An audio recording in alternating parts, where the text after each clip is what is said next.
into existence, Pandit Deendayal Petroleum University. But since the first law of thermodynamics states that energy transforms from one form to another, we transform too. What is energy? Aristotle portrays energy as the actuality of a potentiality, volatility, uncertainty,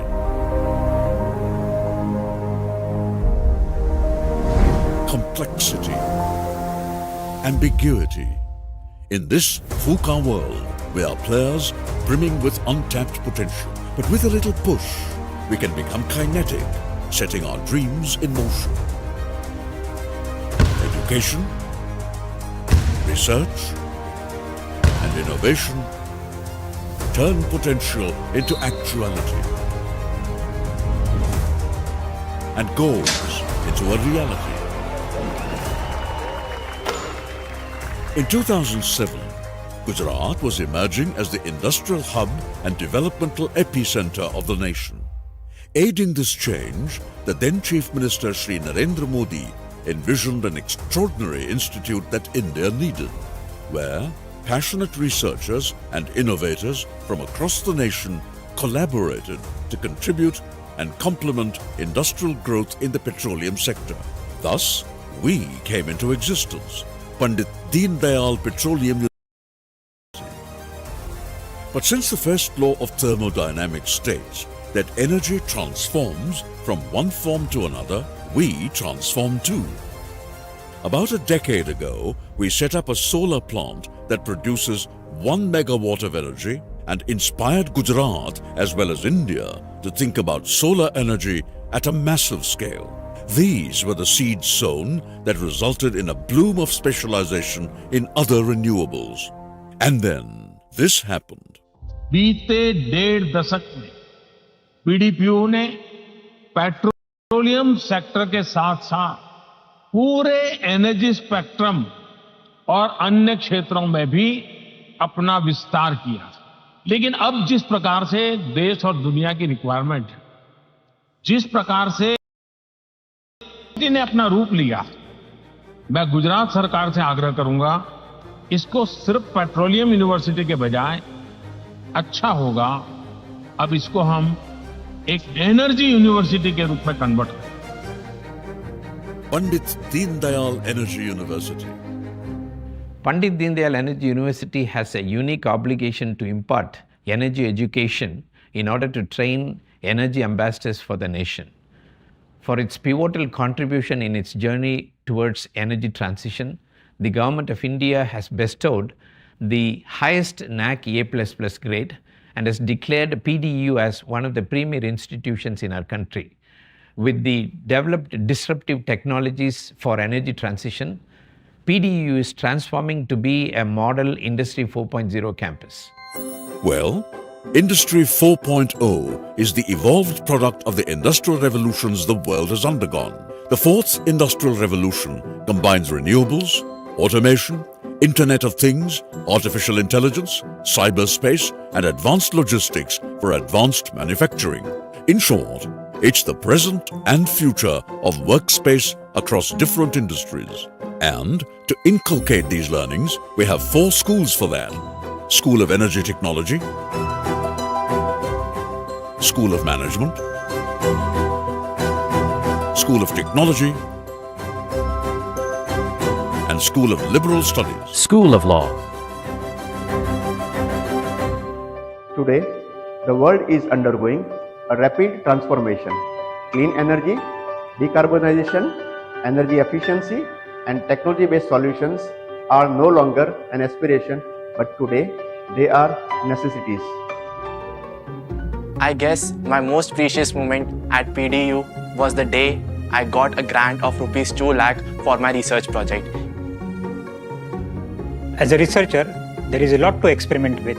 Here, students are working on various process intensification-based biodiesel production techniques. I'm not exaggerating, but this is the best place to learn about solar energy.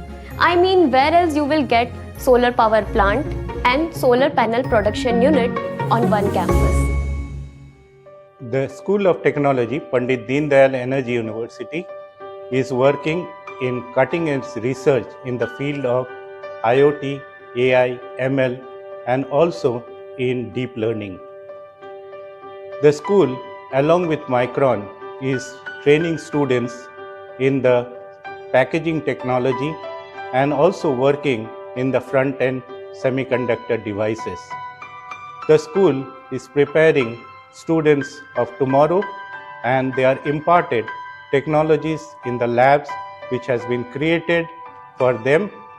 These are both teaching labs and research lab, and the school strives very hard to make them both employable and deployable. There are so many options that one can pursue.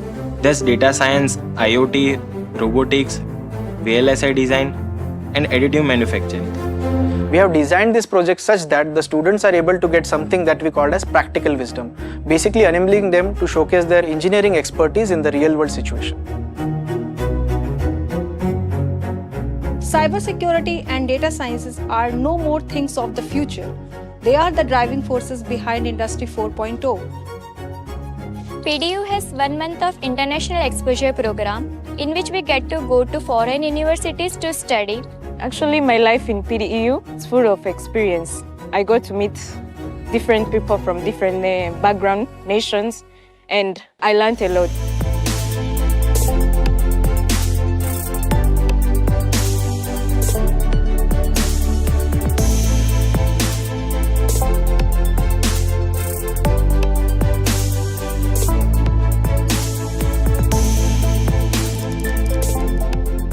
Students in energy management and general management are working for summer internship. It is a mandatory part of their curriculum. Many students convert this into pre-placement offer. At the School of Management at Pandit Deendayal Energy University, we focus on knowledge, research, innovation and outreach. And in doing so, our corporate patrons, mentors and large network of alum is of great help. The School of Management runs fully residential MBA program that offers unique specialization in energy and infrastructure, marketing, finance and business analytics. Besides, large capstone in diverse areas of business management are delivered by corporate speakers. The School of Management has been constantly ranked in NIRF 100, and in 2025, prestigious business publication Outlook has ranked us at 18th slot. The rigorous and superior pedagogy involves AI/ML-led simulation in 9 different disciplines and also include 6 tiers of experiential projects. We take business of teaching business management very seriously. Welcome to School of Management. We are proud to say that we have 100% placement record so far for all our graduating batches.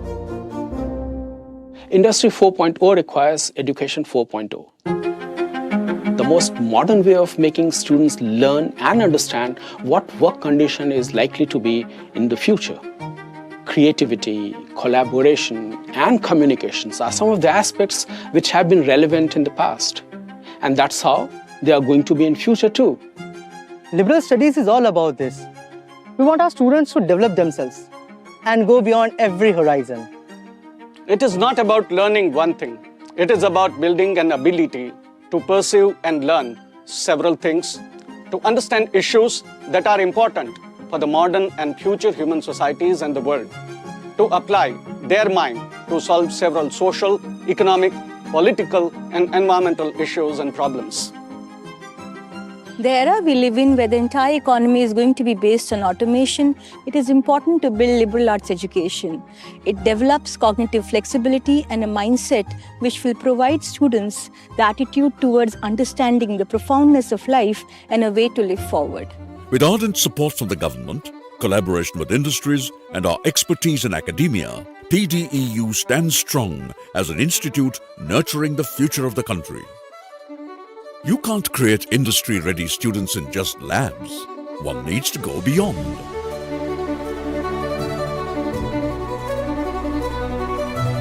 With investments flowing, we have established 16 centers of excellence that provide unparalleled practical exposure.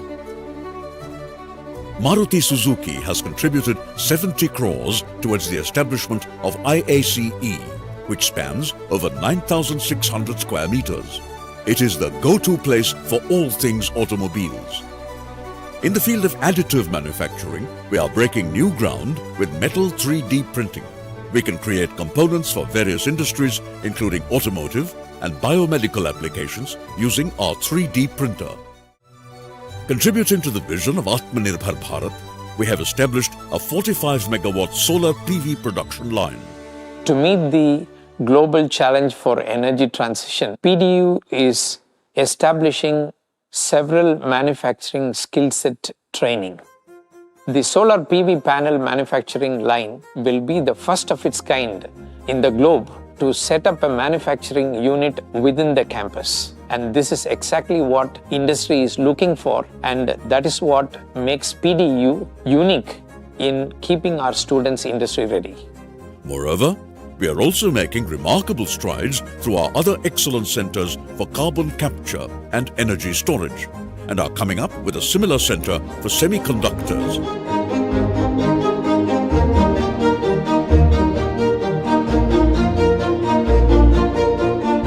So that India has the brain power that's needed for its advances in the field.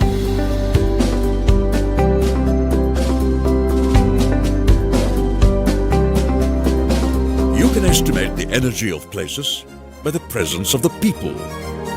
These are the guests PDEU has hosted since its inception.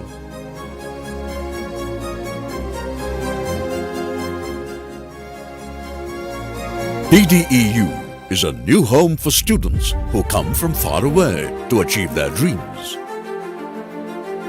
It is a campus of excellence, inspiration, and the future.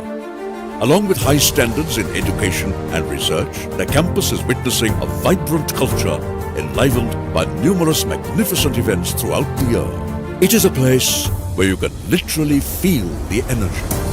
Sun, wind, water, and the inner energy, positive energy, the energy of friendship. Oh, and athletes require a lot of energy, right? The energy of music, the energy of dance, performances full of energy. So just imagine a world where energy is sustainable and abundant, a green, energetic world. So are you ready to be a part of this journey? And how is the energy for that? PDEU, the world of research and University of Energy.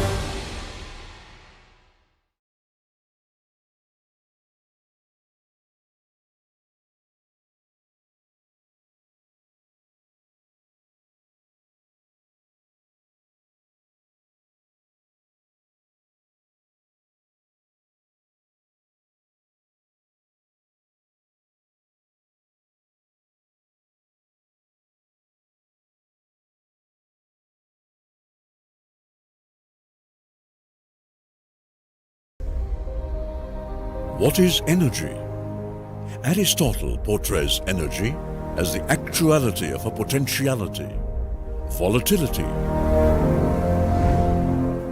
uncertainty,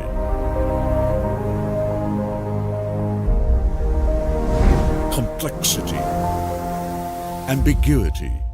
In this VUCA world, we are players brimming with untapped potential. But with a little push, we can become kinetic, setting our dreams in motion. Education, research, and innovation turn potential into actuality, and goals into a reality. In 2007, Gujarat was emerging as the industrial hub and developmental epicenter of the nation. Aiding this change, the then Chief Minister Shri Narendra Modi envisioned an extraordinary institute that India needed, where passionate researchers and innovators from across the nation collaborated to contribute and complement industrial growth in the petroleum sector. Thus, we came into existence, Pandit Deendayal Petroleum University. But since the first law of thermodynamics states that energy transforms from one form to another, we transform too. About a decade ago, we set up a solar plant that produces 1 megawatt of energy and inspired Gujarat as well as India to think about solar energy at a massive scale. These were the seeds sown that resulted in a bloom of specialization in other renewables. And then this happened. बीते 1.5 दशक में पीडीपीयू ने petroleum sector के साथ साथ पूरे energy spectrum और अन्य क्षेत्रों में भी अपना विस्तार किया। लेकिन अब जिस प्रकार से देश और दुनिया की रिक्वायरमेंट है, जिस प्रकार से इस यूनिवर्सिटी ने अपना रूप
ദക്ഷിണേന്ത്യയിലെ നൈപുണ്യ വികസന പരിപാടിക്കായി കൊച്ചി നാഷണൽ സ്കിൽ അക്കാദമിയും പണ്ഡിറ്റ് ദീൻദയാൽ എനർജി യൂണിവേഴ്സിറ്റിയും ധാരണാപത്രത്തിൽ ഒപ്പുവെച്ചു. പുനരുപയോഗ ഊർജ്ജ മേഖലയിൽ പ്രത്യേക ശ്രദ്ധ കേന്ദ്രീകരിച്ച് ദക്ഷിണേന്ത്യയിലുടനീളം നൈപുണ്യ വികസന പരിപാടികൾ സംയുക്തമായി പ്രോത്സാഹിപ്പിക്കുന്നതിനായി കൊച്ചി നാഷണൽ സ്കിൽ അക്കാദമിയും അഹമ്മദാബാദിലെ പണ്ഡിറ്റ് ദീൻദയാൽ എനർജി യൂണിവേഴ്സിറ്റിയും ധാരണാപത്രത്തിൽ ഒപ്പുവെച്ചു. JG university president doctor MP. Chandran, national skill academy director mister Flemy Abraham, national skill academy managing director mister Jose Mathew, national skill academy project head Sanju Mariam Saju എന്നിവരുടെ സാന്നിധ്യത്തിൽ director general doctor S Sundaran മനോഹരനും national skill academy director Ankita ഡേവും ഔപചാരികമായി ധാരണാപത്രം കൈമാറി.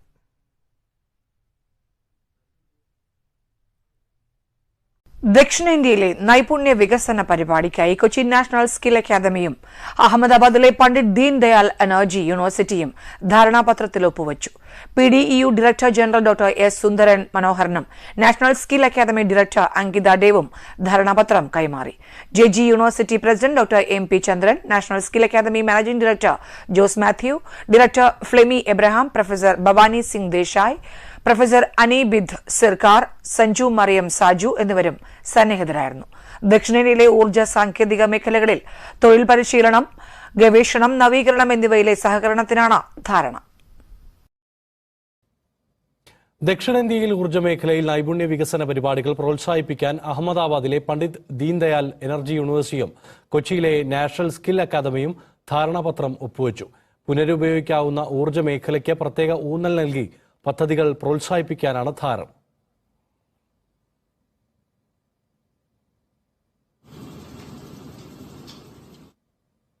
പുനരുപയോഗ ഊർജ്ജ മേഖലയിൽ ദക്ഷിണേന്ത്യയിലെമ്പാടും നൈപുണ്യ വികസന പരിപാടികൾ സംയുക്തമായി പ്രോത്സാഹിപ്പിക്കുന്നതിന് കൊച്ചി നാഷണൽ സ്കിൽ അക്കാദമിയും അഹമ്മദാബാദിലെ പണ്ഡിറ്റ് ദീൻദയാൽ എനർജി യൂണിവേഴ്സിറ്റിയും ധാരണാപത്രം ഒപ്പുവെച്ചു. JG University President Dr. MP Chandran, National Skill Academy Director Flemmy Abraham, National Skill Academy Managing Director Jose Matthew, National Skill Academy Project Head Sanju Mariam Saju എന്നിവരുടെ സാന്നിധ്യത്തിലായിരുന്നു ഈ ചടങ്ങ്.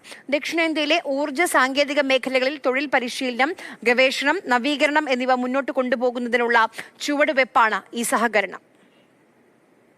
क्या आप सोच रहे हैं कि आपके 12वीं कक्षा के बाद या आपके ग्रेजुएशन के बाद ऐसे कौन से फील्ड में आप जाएं जिससे आपको आगे जाके जॉब प्लेसमेंट्स बहुत ज़्यादा मिल सकें?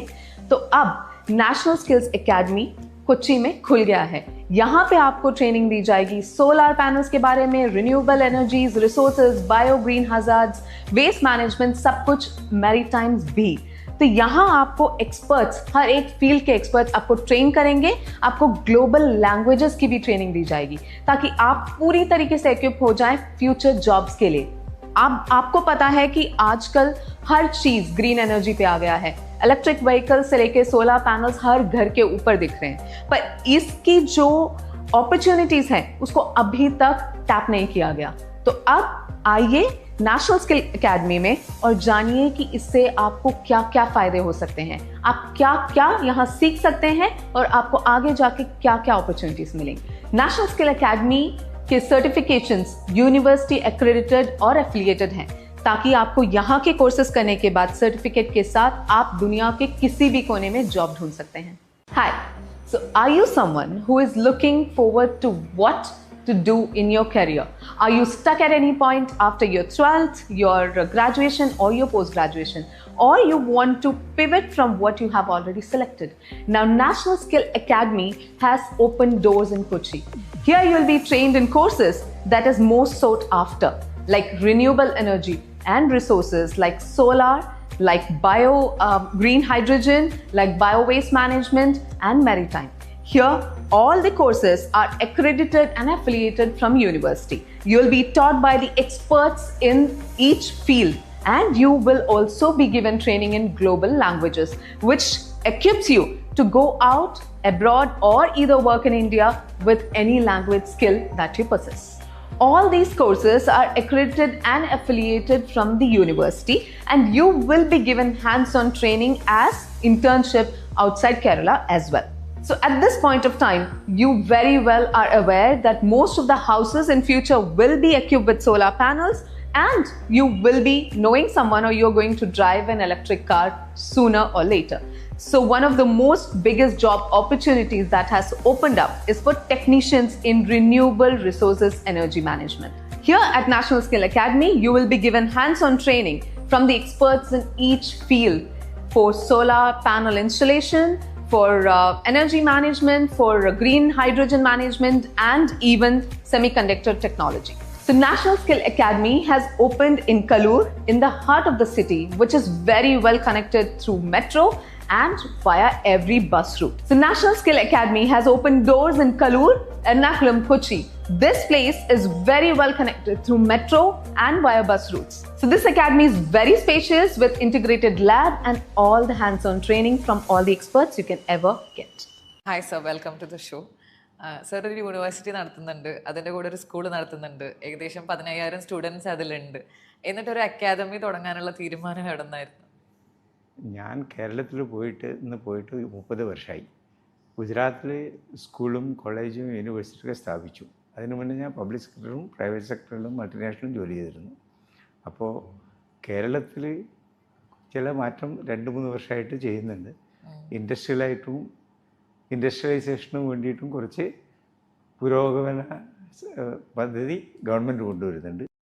അപ്പോൾ ഞാൻ വിചാരിച്ചു നമുക്ക് എഡ്യൂക്കേഷൻ ആണ് എൻ്റെ ഫോർട്ടെ, അത് കേരളത്തിലെന്തെങ്കിലും ചെയ്യാൻ പറ്റുമെങ്കിൽ ചെയ്യാമെന്ന് വിചാരിച്ചു. കേരളത്തിൻ്റെ പ്രൈവറ്റ് യൂണിവേഴ്സിറ്റി ബില്ലും കണ്ടു. അപ്പോൾ അത് അംഗീകരിച്ചിട്ട് യൂണിവേഴ്സിറ്റിയുടെ അപ്രൂവൽ വരുമ്പോൾ ഒരുപാട് സമയമെടുക്കും. അതിന് മുന്നേ നമുക്കൊരു സ്കിൽ അക്കാഡമി തുടങ്ങാമെന്ന് വിചാരിച്ചു. കാരണം that is the need of the hour for Kerala especially and India in general. അവിടെയാണ് ജോലിയുള്ളത്. അടുത്ത് കേട്ടതാണ് 2030 500 gigawatt non fossil fuel energy ആണ് ഇന്ത്യ ലക്ഷ്യം വെക്കുന്നത് എന്നുള്ളത്. ഇതൊരു വലിയ വിഷനാണല്ലോ. സാറിൻ്റെ നാഷണൽ സ്കിൽ അക്കാദമിയിലെ സ്റ്റുഡൻസിലൂടെ സാർ അതിലേക്ക് കോൺട്രിബ്യൂഷൻ എങ്ങനെയാണ് ചെയ്യാൻ ആഗ്രഹിക്കുന്നത്? ഇപ്പം ഈ റിന്യൂവബിൾ എനർജിക്ക് വേണ്ടിയിട്ടുള്ള സ്കിൽഡ് പേഴ്സൺ ഇല്ല. ഇന്ത്യയിൽ തന്നെ ഇല്ല. അപ്പോൾ കേരളം ആണ് ഓൾവേസ് ലിറ്ററസിയിൽ ഫസ്റ്റ് ഫോർഫ്രണ്ടിൽ കേരളമാണ്.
ഡിസ്ട്രിബ്യൂഷൻ കമ്പനി ഒരു വലിയ വൈഡ് ഏരിയയിലാണ് വീട്ടിലും കൊമേഴ്ഷ്യൽ എസ്റ്റാബ്ലിഷ്മെൻറ്റിലും ഇൻഡസ്ട്രിയിലും ഡിസ്ട്രിബ്യൂട്ട് ചെയ്യുന്നത്.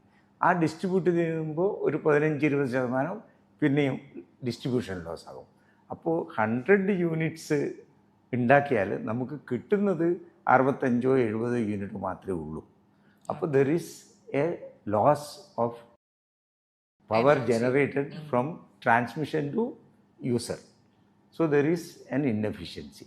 So wherever there is inefficiency, there is possibility of new things and disruption. That is how people started researching on renewable, means energy with raw material that is always available. You can reuse it again.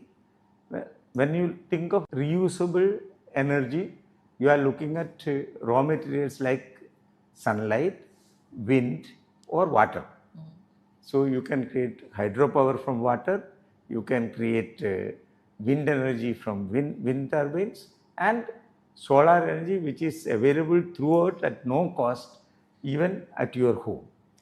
So this is renewable energy which is non-polluting and which has no raw material cost at all. That is renewable energy, and that is where the world moves with the new central government policy of taking rooftop solar to every home by 2025. There are tremendous opportunities in a warm country like India. Okay, നമ്മൾ renewable എനർജീസിനെ പറ്റി നമ്മൾ just പേര് കേട്ടിട്ടുണ്ട്, പക്ഷെ നമുക്ക് കൃത്യമായിട്ടൊരു ധാരണ ഇല്ല അത് എന്താണെന്നുള്ളത്. അപ്പോൾ അതെന്താണെന്നൊന്ന് പറഞ്ഞുതരുമോ? ഞാൻ എനർജിയെ പറ്റി പറയാം. ഓക്കെ, നമ്മൾ എനർജിയെ പറ്റി വിചാരിക്കുമ്പോൾ ആദ്യം വരുന്നത് ഇലക്ട്രിസിറ്റിയാണ്. ഇലക്ട്രിസിറ്റി ട്രഡീഷണൽ നോക്കിയാൽ കോൾ ബേസ്ഡ് ജനറേഷനാണ് കാണുന്നത്. കോൾ ബേസ്ഡ് ജനറേഷൻ ഒരു വലിയ സ്ഥാപനം വേണം. അപ്പോൾ coal based generation of electricity power പ്രൊജക്റ്റുകളുണ്ട്. വലിയ പവർ പ്രൊജക്റ്റുള്ള ജനറേറ്റിംഗ് മാനുഫാക്ചറിങ് സ്ഥലം ഒരു സ്ഥലത്തായിരിക്കും. അതിനുശേഷം ഡിസ്ട്രിബ്യൂഷൻ നമ്മൾ സിറ്റിയിലും വില്ലേജിലും കൊടുക്കാൻ അതിനുവേണ്ടി ഡിസ്ട്രിബ്യൂഷൻ കമ്പനി ഉണ്ട്. For example Kerala electricity board. അപ്പോൾ കോൾ ഉപയോഗിച്ചിട്ട്, കോൾ എന്ന് പറഞ്ഞാൽ ഹൈലി പൊള്യൂട്ടിങ് റോ മെറ്റീരിയലാണ്. അത് ഉപയോഗിച്ചിട്ട് നമ്മൾ ഇലക്ട്രിസിറ്റി ഉത്പാദിപ്പിക്കുക. ആ ഇലക്ട്രിസിറ്റി ഡിസ്ട്രിബ്യൂഷന് വേണ്ടി ഡിസ്ട്രിബ്യൂഷൻ കമ്പനിയിൽ ട്രാൻസ്മിഷൻ ലൈൻസിൽ കൂടെ വരുന്നുണ്ട്. അപ്പോൾ ഒരു ലോസ് ഓഫ് പവർ ഉണ്ട്. ഇവിടെ 100 യൂണിറ്റ്സ് ജനറേറ്റ് ചെയ്യുന്നുണ്ടെങ്കിൽ ഡിസ്ട്രിബ്യൂഷൻ കമ്പനിയിലെത്തുമ്പോൾ ഒരു 13-15% അത് കുറയും.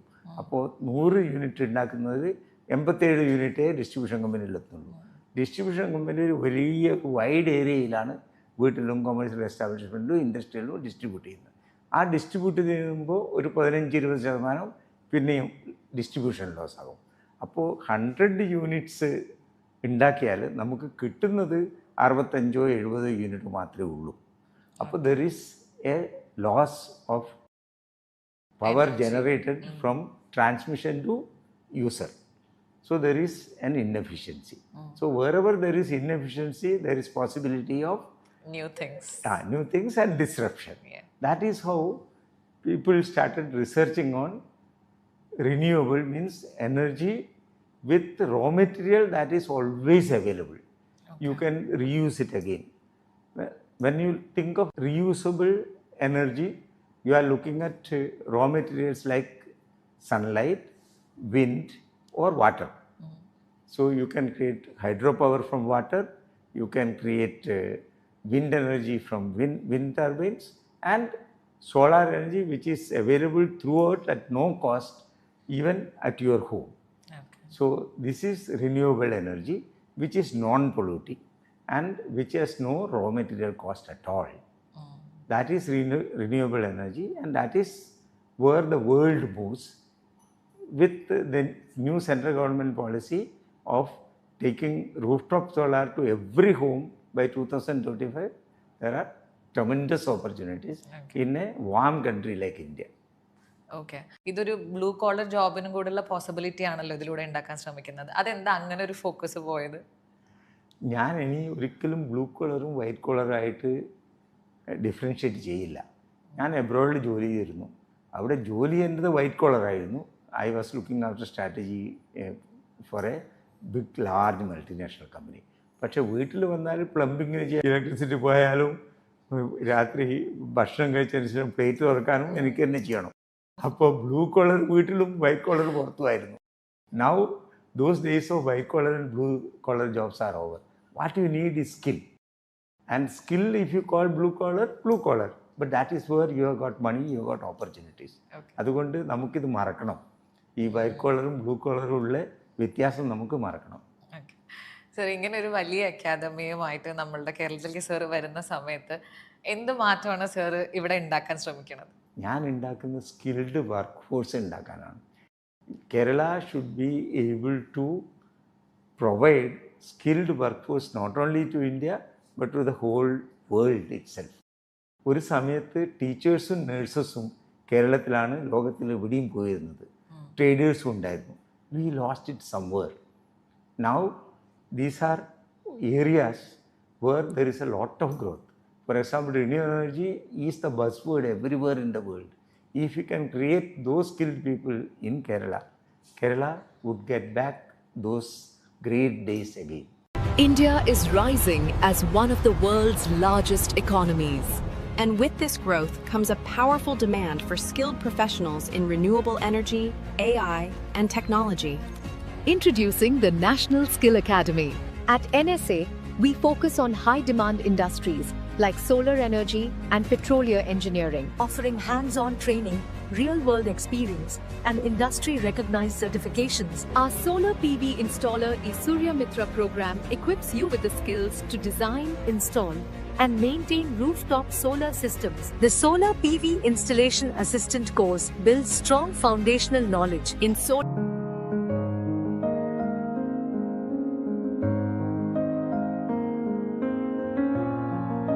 of oil exploration, geological analysis, and energy resource management. Also explore our electric vehicle technician course, where you learn battery systems, diagnostics, and hands-on EV skills. Whether you are a 10th or 12th pass student, an engineering graduate, ITI or diploma holder, a working professional, we also support you with job placements and entrepreneurship guidance. Kochi, a city where opportunity meets balance. With excellent connectivity and well-developed infrastructure, Kochi ensures that educational resources are always within reach. National Skill Academy is a tech-driven institution focused on bridging education and employment. National Skill Academy, where skills meet purpose.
really made this occasion feel special.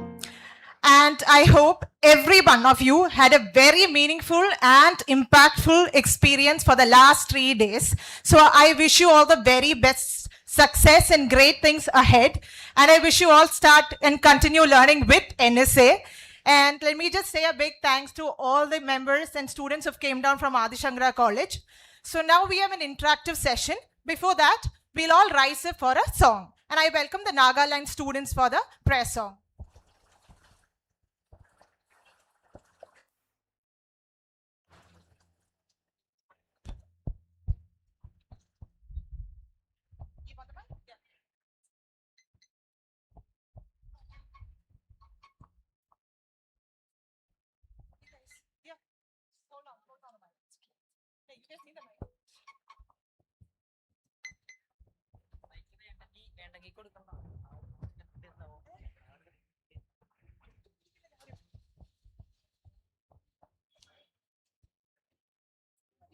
Hold it like this. Yeah.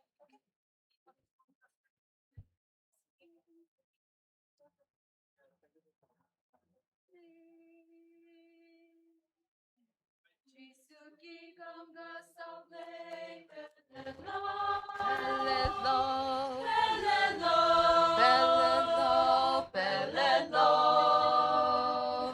Paki kom ke tung bam le pelelo pelelo pelelo pelelo Keli kelu beki kom gasam Anui ma pe anui de kwa bam Ke mau tung beki di rampo bede pelelo pelelo pelelo pelelo Pa au sang na itu pelelo pelelo pelelo pelelo pelelo Panen lam kumbese pelelo pelelo pelelo pelelo Keli kelu beki kam gasap kwabamle Anui ma pe anui de kwabamle Ke mau dung de gidi rampo bede pelelo pelelo pelelo pelelo Paki kam ke tumbam le pelelo pelelo pelelo pelelo pelelo Pa quang dai tang lu quy le pelelo pelelo pelelo pelelo pelelo Keli kelu beki kam gasapamle Anui ma pe anui de kwabamle Ke mau tung de gidi rampo bede pelelo pelelo pelelo pelelo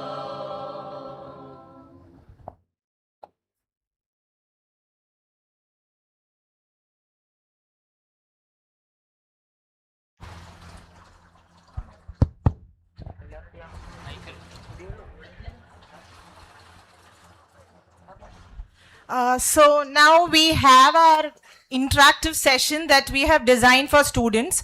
So before that, let me tell you something.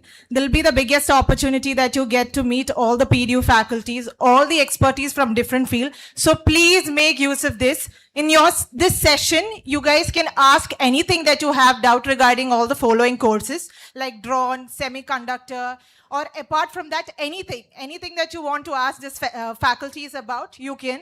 Placements, job opportunities, or whatever it is. So for that, I thank all the PDU faculties who's been here. And let me now welcome Dr. Professor Anbit Sarkar sir to the stage. Disruptive technologies.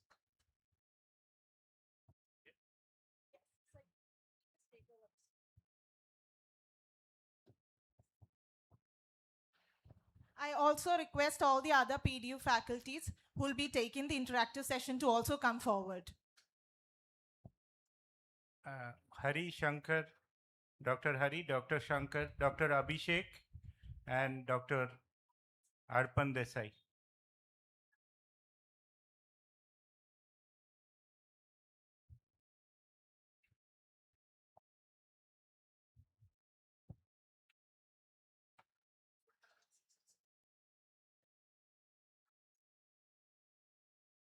So before that, let me just thank all of you once more for coming down from Gujarat, giving us a really impactful session for the 3 days.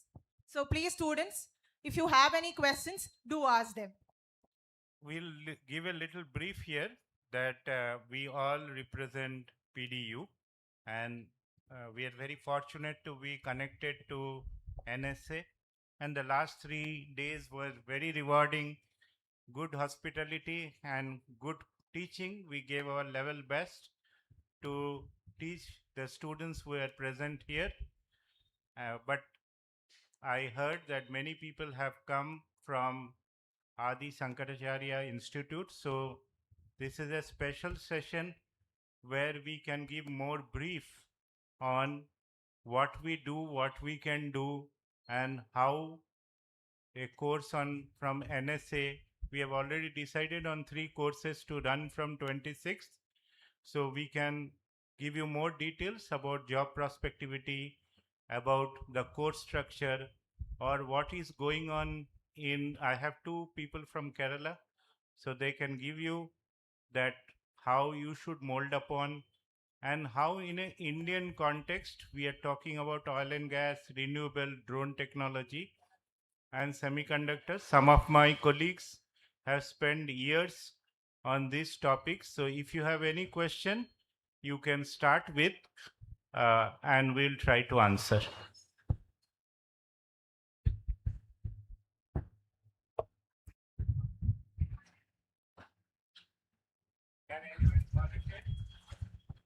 No one has any question to ask. I'm sure everybody would have. So I'll start passing on the mic. You guys can ask questions. Anything, it could be related to the subject or out of the subject. Or we will speak on our own impromptu. Yeah, and we'll start calling one by one. Better than that is you guys can start asking questions. Who's going to volunteer? Yeah, sure. Just at least ask questions. Myself, Krishnanjali. I'm from Adi Shankara Institute and I'm pursuing AI and data science. So I am looking for internships right now. So I have the question, what mistakes that do we make while applying for internships, and what are the things that we need to do for good placement opportunities? I'll take your question because I lead the School of Technology where data science is there. So I think you should, there's no mistake. You have to take a call what is from your heart you want to become. So you have to look into, I told this to my student also, that you should prepare a repository of companies which your placement officers should take forward to do a long-term training. Any short-term training is not useful to get a PPO, pre-placement offer. And your internship should be designed in such a way that the faculties from your institute should be in touch with these organizations. On the first day, we were talking about the industry-academia collaboration. So there should be some loyal industry, and we have to prepare that over a period of time, who will come to your colleges every year. And your curriculum should be curated both by the industry and academia. Then only there is a very good chance for you to perform your internship. We can take example from PDEU that in our BOS, which is the Board of Studies, we have people from the industry who actually curate the course, fine-tune the course, so they know what the course is about. The theoretical aspects which are taught, you need to hone your skills when you go to the industry, and that's your internship. The internship should not be in a company where it is more theory. It should be in a company where it is 70% hands-on and 30% theory, which you have already been taught in the first 3 years. And those companies which has a future placement opportunity where there is a manpower, where they have a plan to take manpower, you should go to those companies who will in a long term give you pre-placement offers. So my suggestion, look for internship like a finishing school, which is for at least 4 months. Okay, sir, thank you. That was very helpful, and I will look forward to it. Myself, Adel George, and I am from Adishankara, pursuing data science BTech degree. So I would like to ask about nowadays many of the people are taking engineering and graduating. So what is the major job opportunities are pursuing by these graduated students? So when you are doing in IT, you should be, or computer science, you should be looking into the companies who are developing themselves. I can take you example like quantum computing is coming in a big way. So if you orient yourself at least on the theoretical part on quantum computing, or maybe cloud computing or edge computing, you are becoming a theoretical expert, and then you practice it in some companies who are aligned to the same, there will be a beneficiary effect for you. So my suggestion is that read the latest. Now there is something which is coming on AI, artificial intelligence. Are you using AI in a positive sense, or are you using AI in a negative sense?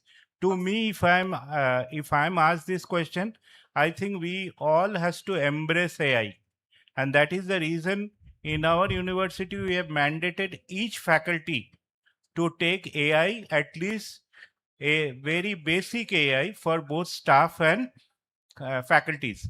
And we are asking them that what will be its usefulness on 13th when the faculties are returning. They need to give a presentation that whatever they have learned, that should get reflected in their work structure. Similarly, students should take lot of Coursera courses and NPTEL courses as a MOOC course, which will add to whatever you are studying in your BTech course. That will be an addition. So we feel that 10 to 12%, maybe 15% of the courses should be MOOC course, which are demonstrative in nature. Okay, thank you, sir. Sir, I am Juliet Case. I am from ANDS department from Adishankara. So I am asking what are the initiatives taken to encourage women in the engineering and technology this field? He will answer.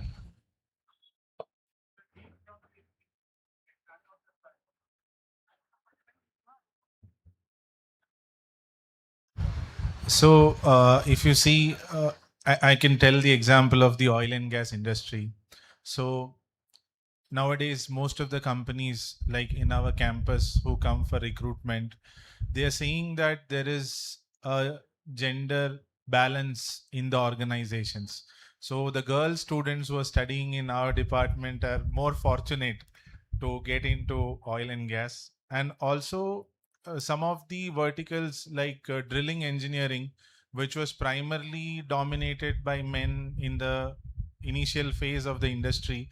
Nowadays, one of the leading technical societies, IADC, which is having a chapter in our university, conducted a session of women drillers who are working in the oil and gas industry. So something that we are seeing over the years is that there are many barriers that has been broken.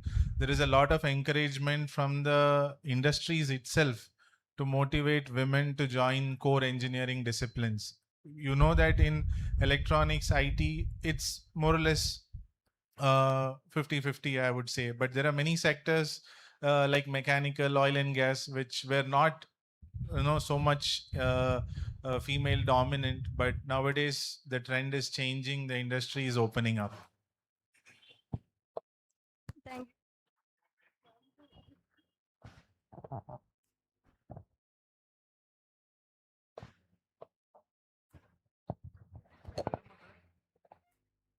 Hello.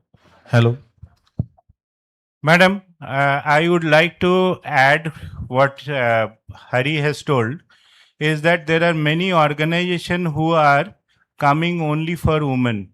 I'll take an example. Shell company came for KPO jobs in PDEU and they paid very well, but they told only we will take girl student. In my time when mechanical was there was no girl student in mechanical engineering because you have to go and prepare a hammer or you have to hammer it. Nobody was ready to do so. But today it's not the case. Even in academy, you have seen that many academia are giving women scholarships, special scholarship for women education. So they prepared the engineers. Especially, we want to see diversity. Diversity in terms of gender equality. And I think that's the motto of the industry. When I talk with industry, because I have also spent at least 4 to 5 years as placement officer for academia, and I have also myself spent 15 to 16 years in the industry. Things are changing. They also want proportion of ladies participation not only in the workforce, also in the leadership.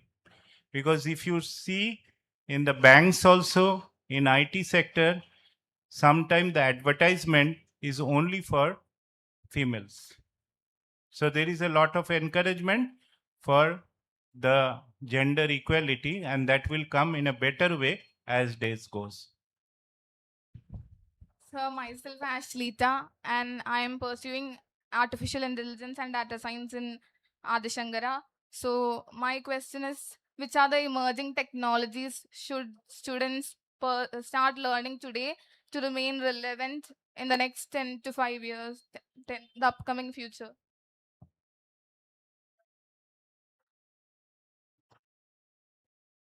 So you are from the computer science background, right? Yes. So as far as the computer science background is concerned, if we take an example of artificial intelligence or machine learning, now basically I am from a semiconductor background, right? And it is not that AI ML is not just restricted to computer background. It is now really being used by all the VLSI industries as well. So computer science students also shouldn't restrict yourself just to the computer subjects. You should also look at how you can utilize, for example, we have companies called Cadence and Synopsys, and they develop these EDA tools. And for EDA tool development, we need the software developers, right? So being a computer science students, let us say if you are developing the EDA tools, which can ultimately lead to the production of the integrated circuits. So just take an example that if being an EDA developer and with a knowledge of computer science, where you can integrate this AI and ML, we can say that the engineer's job will become so easy and it will be really much beneficial for the world to be a better place. Because even with the autopilot cars which are coming, we need the processing power and everything to be really great, where this AI ML needs to be integrated with this integrated circuits. So that is where, I mean, that is one of the vertical. Of course, for the drone technology, we have Abhishek sir with us. So I think Abhishek sir can also add that how in the drone technology, this computer science students could be involved, right? Thank you. I would like to append couple of equal valid points which Arpan sir has mentioned. We understand the world of computer science is very dynamic. It changes throughout years. But one thing which is constant is your basics. So if you are pursuing your bachelor's in the field of AI and data science, don't treat AI as a black box. Means just don't give inputs and expect it to produce outputs and don't be satisfied with that. Go through the basics, understand how a particular algorithm works and build a very valid and a genuine project based out of it. It would add much credibility and value, and it reflects during the time you are sitting in front of company.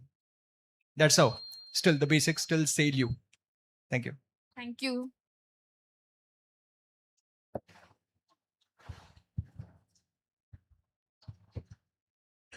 Good afternoon, sir. I'm Devananda CS from Adishangara Institute of Engineering and Technology. I'm pursuing electronics and communication engineering. My question is, how do you see India's semiconductor ecosystem evolving 5 to 10 years, and what role young engineers play in it? Okay. So currently, if we look at the situation of India, our respected Prime Minister, Mr. Narendra Modi, he has already started to bring a lot of semiconductor companies to the India, right? And this is a great opportunity for all the electronics and communication engineer, not just in the packaging side, but also in the fabrication side as well. For example, because we are coming from Gujarat, in Gujarat as well, Tata has already started working with PSMC, which is a Taiwan-based company, and they are starting a fabrication lab over there.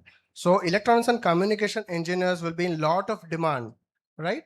So especially from the manufacturing to the packaging, design, everywhere now, these EC engineers in the semiconductor industry will be needed really very well, right? So there is not a problem we see, and in 10 years, I think India will become equal to some of the countries like Taiwan, where they are working excellent in the semiconductor technology, right? As you have seen in the video, we are working with Micron. The day Micron signed with the Prime Minister, we also had a parallel sessions with Micron, and 22 students from our university is already got engaged with Micron. So Micron is also preparing a lot of students who has hands-on experience.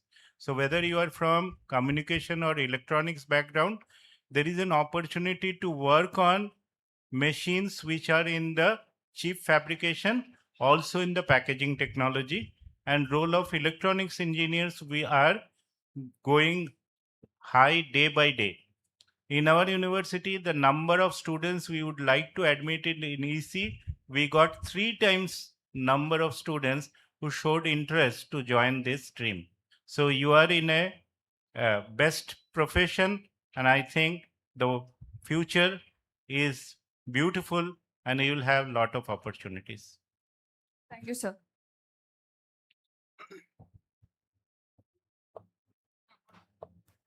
Hi sir, my name is Akshaya Manoj. I am from Electronic and Communication Department. My question is that which of the areas of the semiconductor offer better career options for the fresh interns?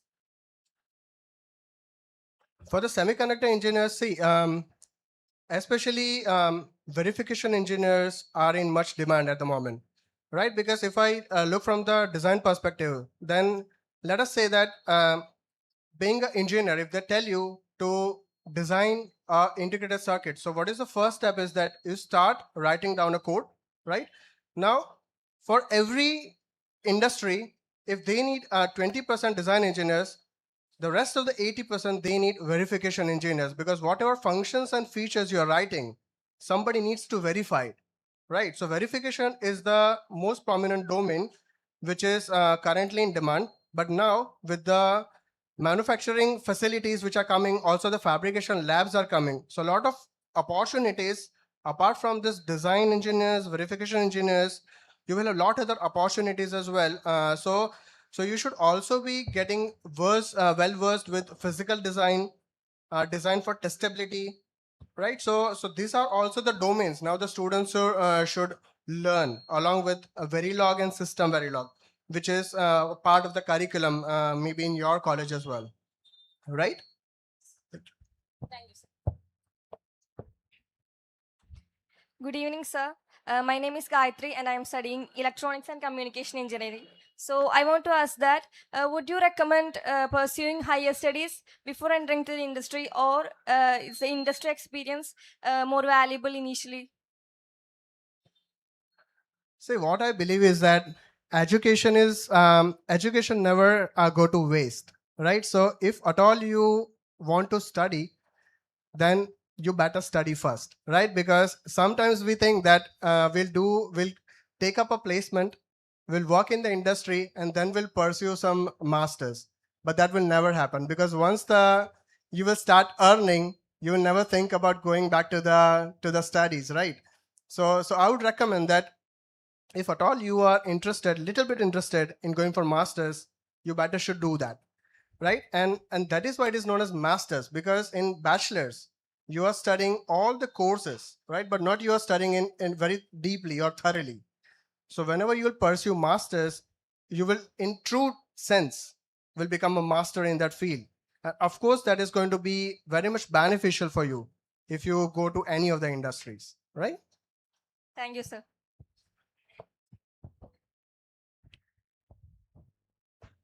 Yeah, just one thing to add, because when you're doing a master's, it's always recommended that you look for a possible industry-based dissertation. It'll take some time, but you cannot think of that at the end of the first year, somewhere in the middle, just after you complete your first semester. Let's say you're going for masters, you can look for opportunities, scout, and then take those 6 months and find out if you can do an industry based project, because because you have 1 year project in masters, and if you do really well, there is a very high chance that you can get it converted as a pre-placement offer. So this is something, because somewhere you may have a feeling that I need to know industry a little bit more before I study. So better than that, why don't you do your project in the industry itself? So you have acquired knowledge, you do your project in the industry. So this is something that we are trying to inculcate in our university as well. So I'm really sorry, students, I had to break you in between, but we have a special guest here. So I would now call upon Father Anthony to give us address our special guest to the stage.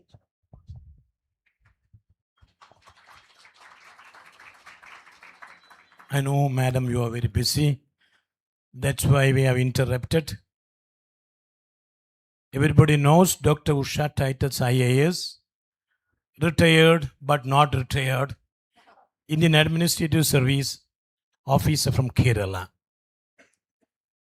And there is one more thing, is that she is the first collector, the women collector from Palakkad. That's why she is going to talk about the women empowerment. And moreover, a thrive to women is a thrive to nation. And so, madam, I don't take much time. I, in the name of National Skill Academy and all our person here, welcome you to this enthusiastic and industrious, at the same time, entrepreneuring talk for the women specially. Thank you, ma'am. Welcome.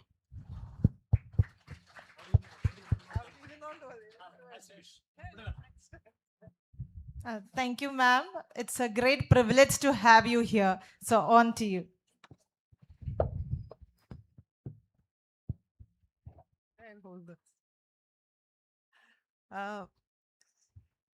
Good evening to each one of you.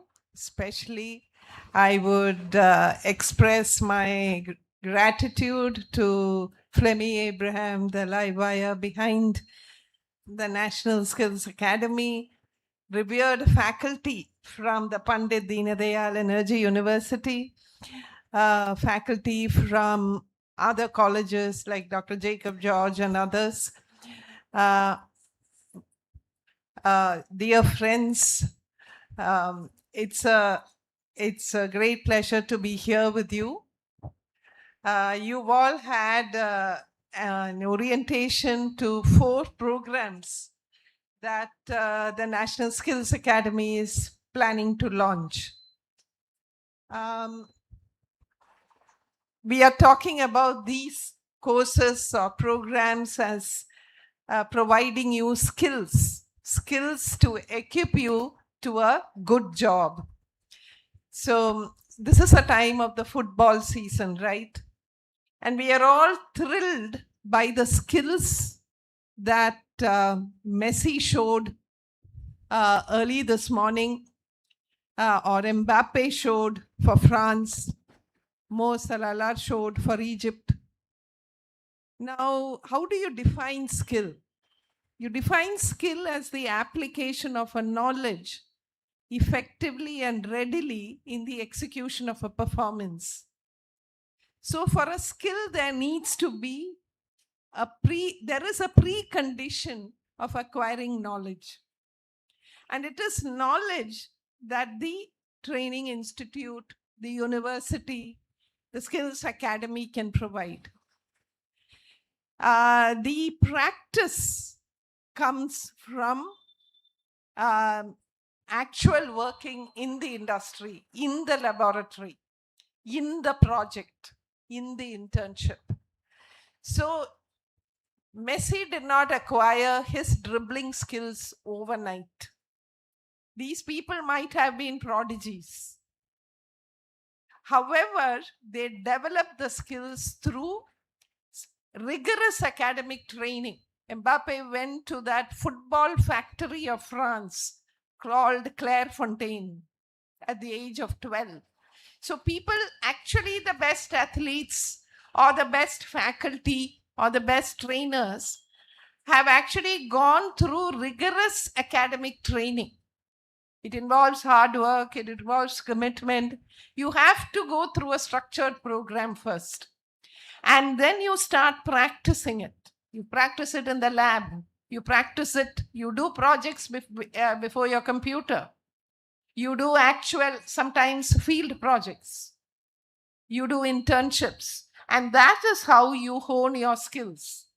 There are many skill programs, for instance, in the health sector.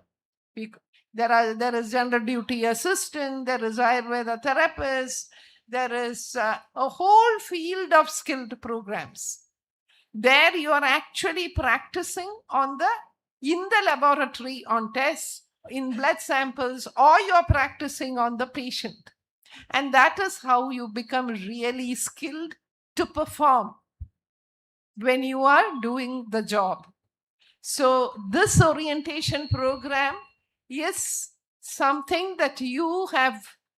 What I would say, I would like to congratulate you for coming for this orientation program, because you prepared yourself to learn about the new skills that are there that can be acquired, the new jobs that are in demand in the market, so that you can decide to take it. One of the girls asked a question while I was here: should you go for higher studies first, or should you go in for your master's? If you are very clear on what you want to study in, even while you are in the undergraduate program, then you can go in for that. Otherwise, a period of work in the job, at the job, in the industry should enable you to focus on the area that you want to study in. Here we are talking of working at new jobs that are available. Drones. We never had drones 20 years ago or 30 years ago. And now drones are even better in the war field to win wars. And in addition to the multiple opportunities that, in the field of agriculture, in the field of entertainment, in the field of, in various other fields that a drone pilot license can bring you. And this is one of the skills that is being brought to you through National Skills Academy, a new frontier. It's up to you to be prepared to have a drone and perform these jobs as services to the people who need it. In the past, we used to think that all parents used to think, and therefore all children had to think, that one had a job for life. If you entered a job, you stayed in that job for life. In between, the youngsters decided that we can move between jobs. That is, between companies, however, it would be in the same sector. Now things are totally different. Markets are being disrupted by people who can think differently and innovatively and creatively. And this has been enabled actually by the technological revolution that is happening around us. No youth today, no woman today should be without the digital tools that can enable her to not just survive, but to do well in life. There are things that happen that can take you by surprise. You know, COVID was one such.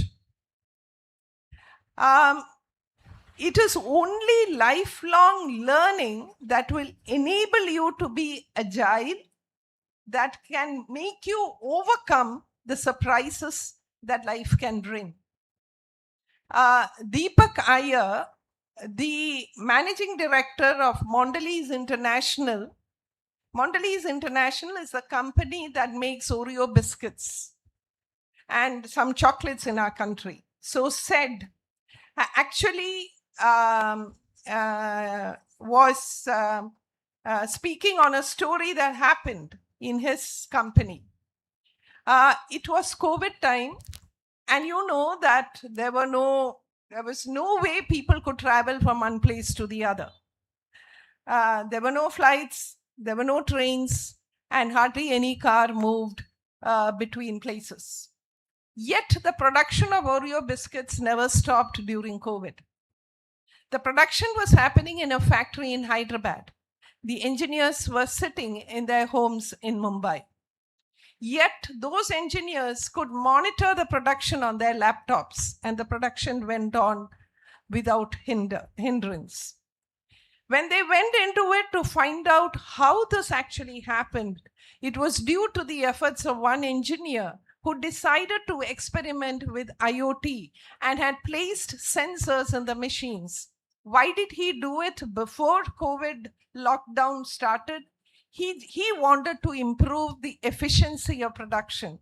He wanted to prove that technology, he wanted actually to use technology to improve productivity.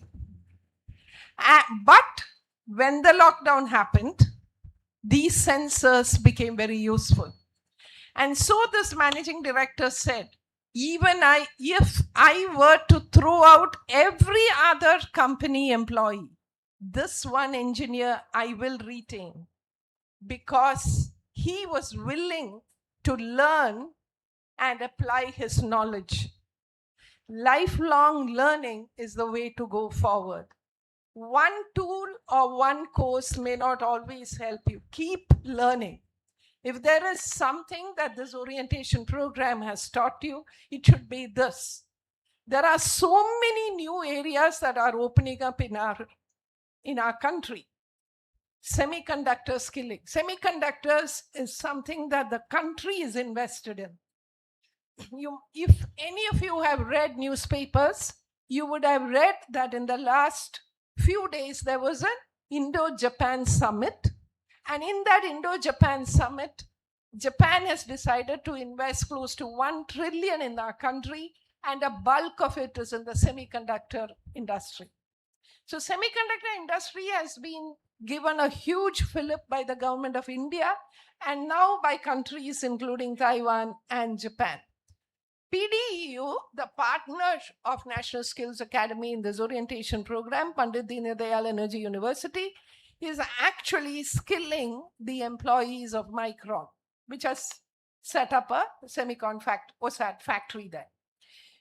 So these new areas where jobs can be found are existing in our country, and you should not remain ignorant of them.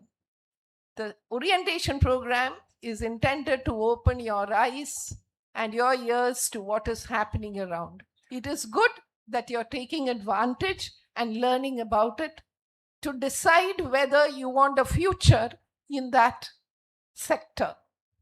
And that is what such good orientation programs can provide. Provide you learning, provide you exposure. Now it depends on each one of you to apply that knowledge, to decide and come forward to do it. The fourth area that probably the NSA pointed out was in foreign languages. Now, why is a foreign language so important today?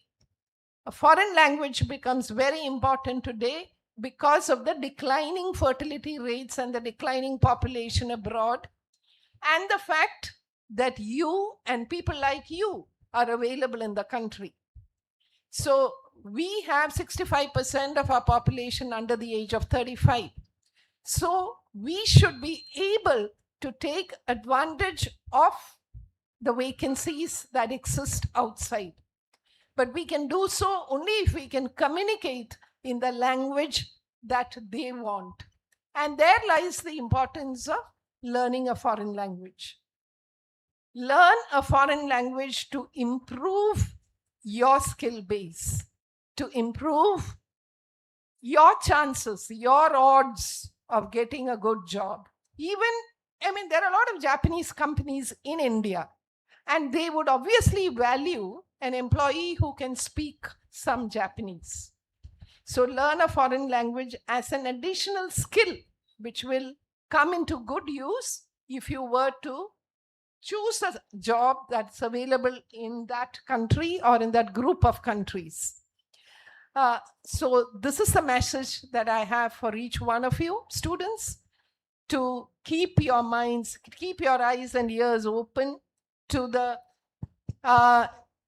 expanding horizons of knowledge as well as the job arena, the opportunities that arise in our country and abroad. Always have a willingness to seize those opportunities, have a mindset for lifelong learning, acquisition of specifically digital tools and financial tools, learn to communicate with one another, learn to negotiate with one another, because these are skills that an employer values. Your agility and your application of skills will take you far. May God bless each one of you, and may you have a career that fulfills your aspiration and brings happiness to the family that has sacrificed a lot for you and who will take pride in your achievements. Jai Hind. Thank you so much, ma'am. It was very and truly inspiring. So what I always wanted to say is, for some reason, I would always say, woman taking power will always be my favorite genre. That is always and forever going to be my favorite genre. So thank you so much, ma'am, for coming here today. And it's very and great privilege to have you here. So let's have a small tea break now, since I think everybody would be tired. So we'll divide into 2 sessions, and first section can go for the tea break and then the other, okay? Within 5 minutes, you'll have to come back. We have our next program starting soon, okay?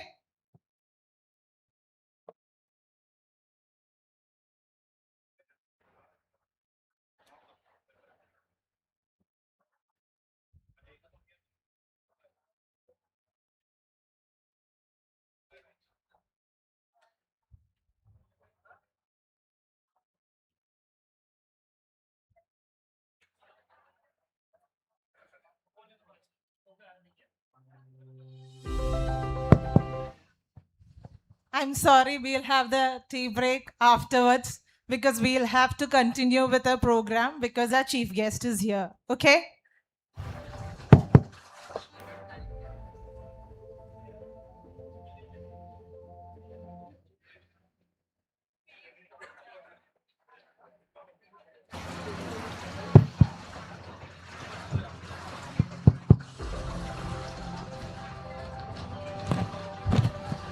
So everybody, please on to the screen. We have a small video that we have made of our chief guest.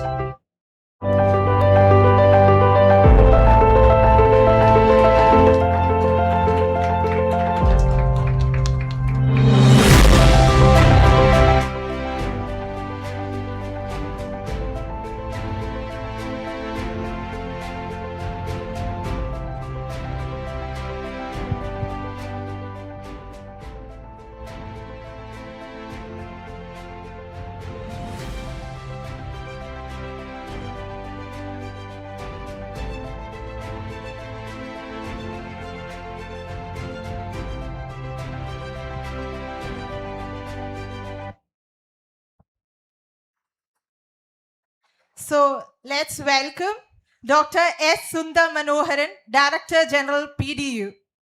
Sir, thank you so much for coming here. We are truly honored. So I would now call upon Father Anthony to give an address.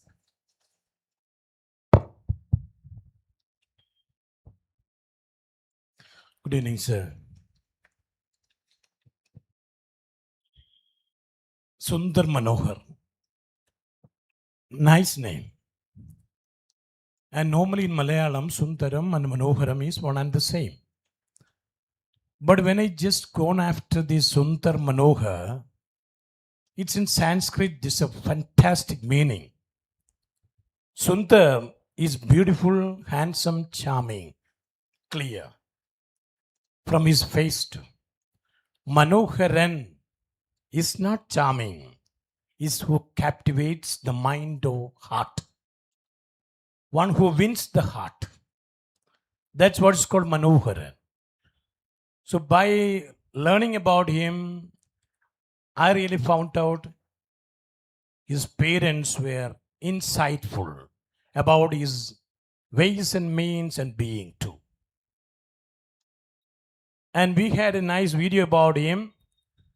And because of his humility, I was informed.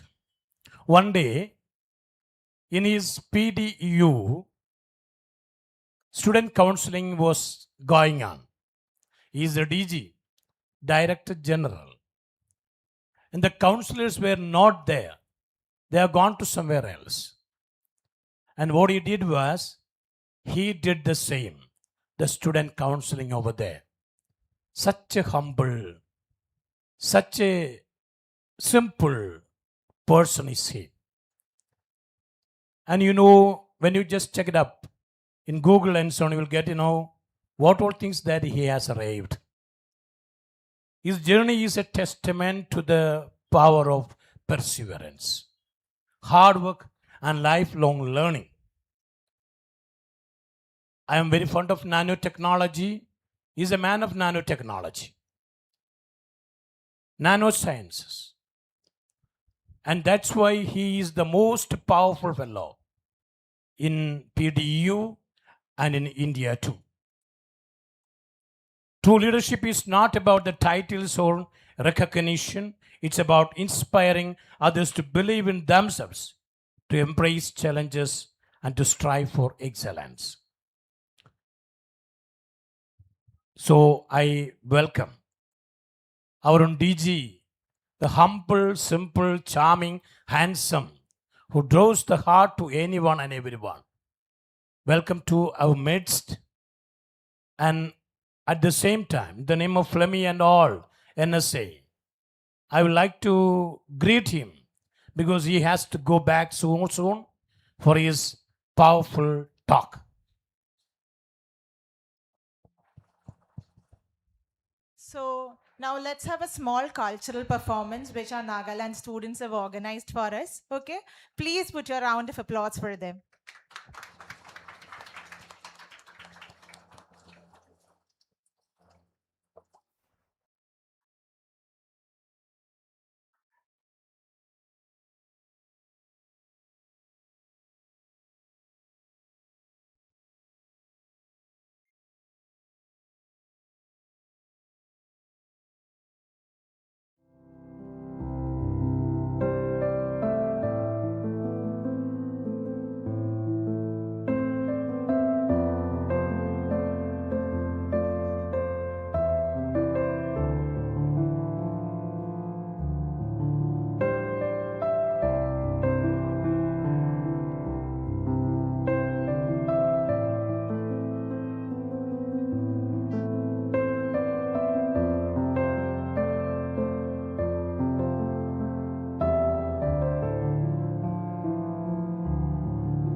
much, and that was really beautiful. Now we have another dance performance. So please, I don't hear any cheering from your side.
मनले तिमीलाई चाहन्छ तिम्रो मायामा नाच्न थाले म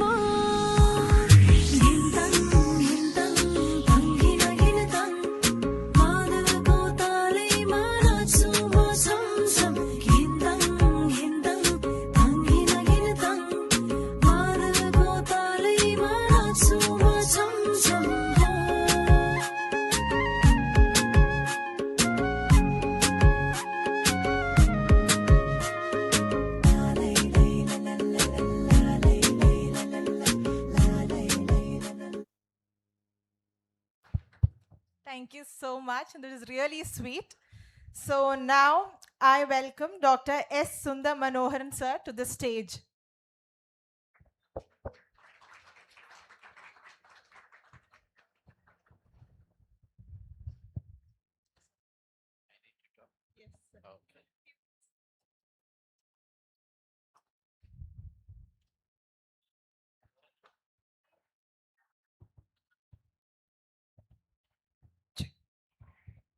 Good evening to everyone.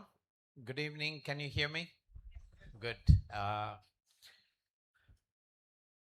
Distinguished directors of NSA, Mr. Jose, Mr. Flemmy, Dr. Chandran, respected fathers from Northeast, and our respected politician, Mr. Sumit George, from the BJP party of Kerala, and all my colleagues from PDEU and also from other institutions. It's such a grand privilege for me to witness this evening valedictory function.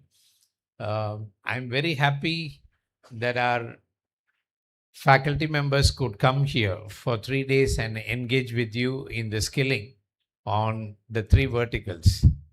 You're very fortunate because I have never seen them happy like this. They're always stressed out in my campus. They're all the time running pillar to post.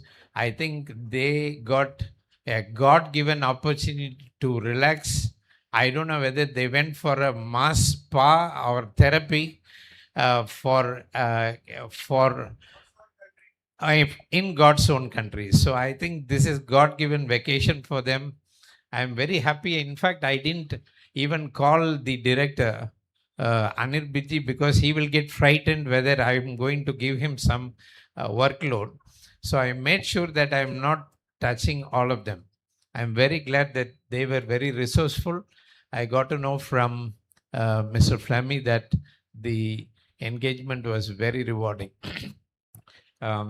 This is after this beautiful culturals from the Nagaland team. I don't want to give a sermon. Already madam would have given you good advice, but I just want to touch on one life experience and I want to conclude. You're here not for a formal education, for a degree education. This is a very important thing that never happened in our life. Probably all our faculty members who are teaching here never heard the word skill training. We were all taught in the classes, but still we got skilled. But today's world is asking for new skill, asking for a special skill because there is a technology revolution which is largely grouped under a term called Industry 4.0. So under Industry 4.0, there is a technology explosion. So we are not able to teach that in the colleges. So there are several academies which are coming back and forth to help you be placed in this technology revolution. So you need something more. And that is why people even from Nagaland were brought here. I feel if father gives permission, I will take all of them to my university for more upskilling because they are bringing culture, we will give them technology. They did a very good job. But I want to leave you with 3 words. That is what is my message for today. 2010, I was traveling from Bombay to Chennai because I was planning to give a lecture in one of the college. As I landed at Chennai, I got a bad news.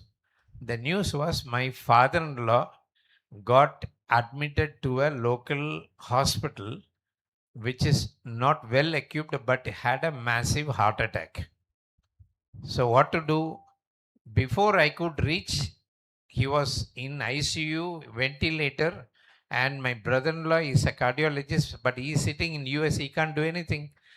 We had to carefully drive him to CMC Vellore. Make the story short, he was put 3 stents. Now I went to CMC, so we cleared the bill. We were trying to bring, and it was a semi-private hospital room ward. So I just peeked in other side. There was one gentleman lying there unattended. Nobody was there. So I told my father-in-law, when the checkout is happening, let me talk to him. So I just went to him. I said, Bhaiya, what is going on with you? He said, I also had a heart attack, but now I am under medication. I said, how many stents they put? He said, he looked at me and he started crying. So I got very threatened. I said, oh my God, I should not have asked him. Then he said, I'm a social worker. I don't have money even for 35,000 for a plain stent. Whereas my father-in-law got a stent for 1.5 lakh. 3 into 1.5 lakh, 4.5 lakhs, 3 stents done.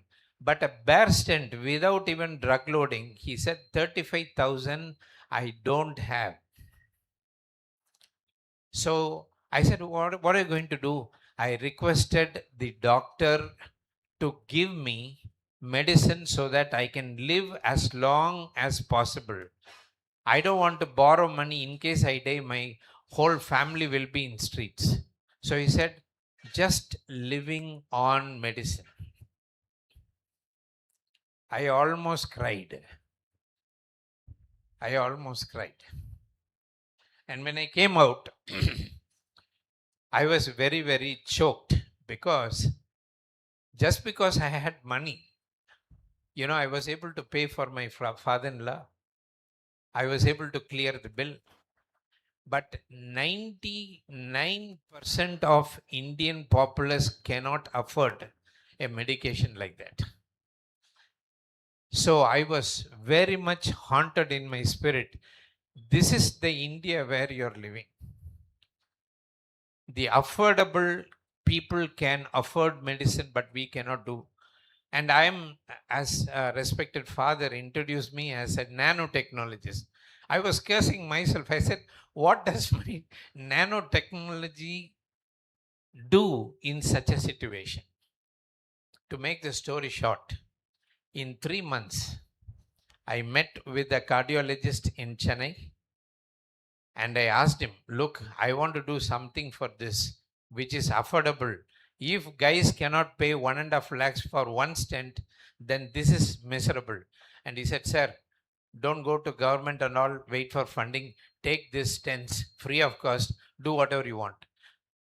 Again, I want to make the story short. In 3 weeks' time, day and night, I was working in IIT Kanpur, where I was a faculty. And we brought a stent which is 35,000 rupees only, which is affordable. And in India today, in the world, the only patent which talks about such a coating, which is affordable for people. My dear students, the simple message is this killing should set you on fire for innovation. This killing is not just for employment. This killing is not just for certification. As you are going down the step, something should ask you, what am I going to do with the training that I received here? What is my profession going to do to solve one social problem? Can I be a social engineer? Can I solve one simple problem? It can be a high end or a low end, but it should affect life. So, what I want, I have another big story on the same line. I don't want to narrate because it will be too hard for time. For want of time, I want to complete. My colleagues know, during peak of COVID, putting double suit, getting into a COVID ward ICU, we first tested our ventilator. Today, that ventilator is there in almost 100 hospitals, still under human trial. To my knowledge, nobody has died using our ventilator.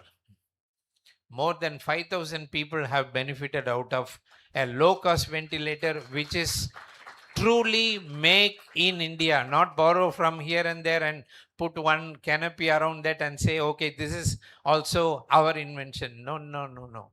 99%, I can assure you, it is a make in India. Why? I'm not an electrical engineer. My colleagues know. I'm not a mechanical engineer. But what I want to drive home, the point is 3 words. Passion should lead to compassion, and compassion should lead to innovation. So passion, can you repeat? Passion should lead to compassion. Compassion should lead to innovation. So the first company I started at IIT Kanpur. I taught at IIT Kanpur. Now I am here as Vice Chancellor. I was the first faculty to start a company.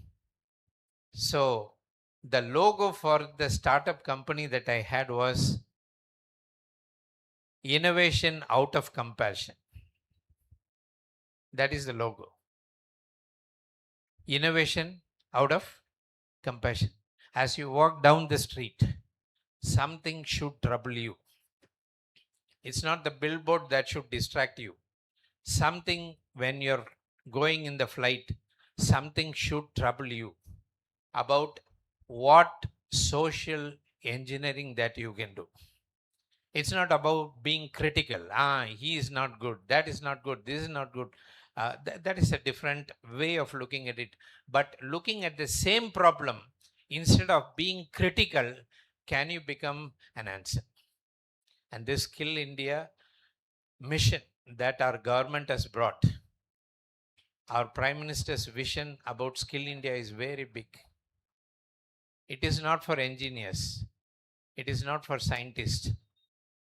Skill India is for everyone. Skill India is for everyone. Swachh Bharat, our Honorable PM started with Swachh Bharat in his first year for almost 14 years back. But today we have gone to greater heights. It's not Swachh Bharat, it is Skill India, Make in India, Digital India. It has gone to different heights. The question is, are you an answer to the Skill India mission? Are you an answer to Make in India mission? Are you an answer to the Bharat that we are envisaging, Vikshit Bharat for 2047?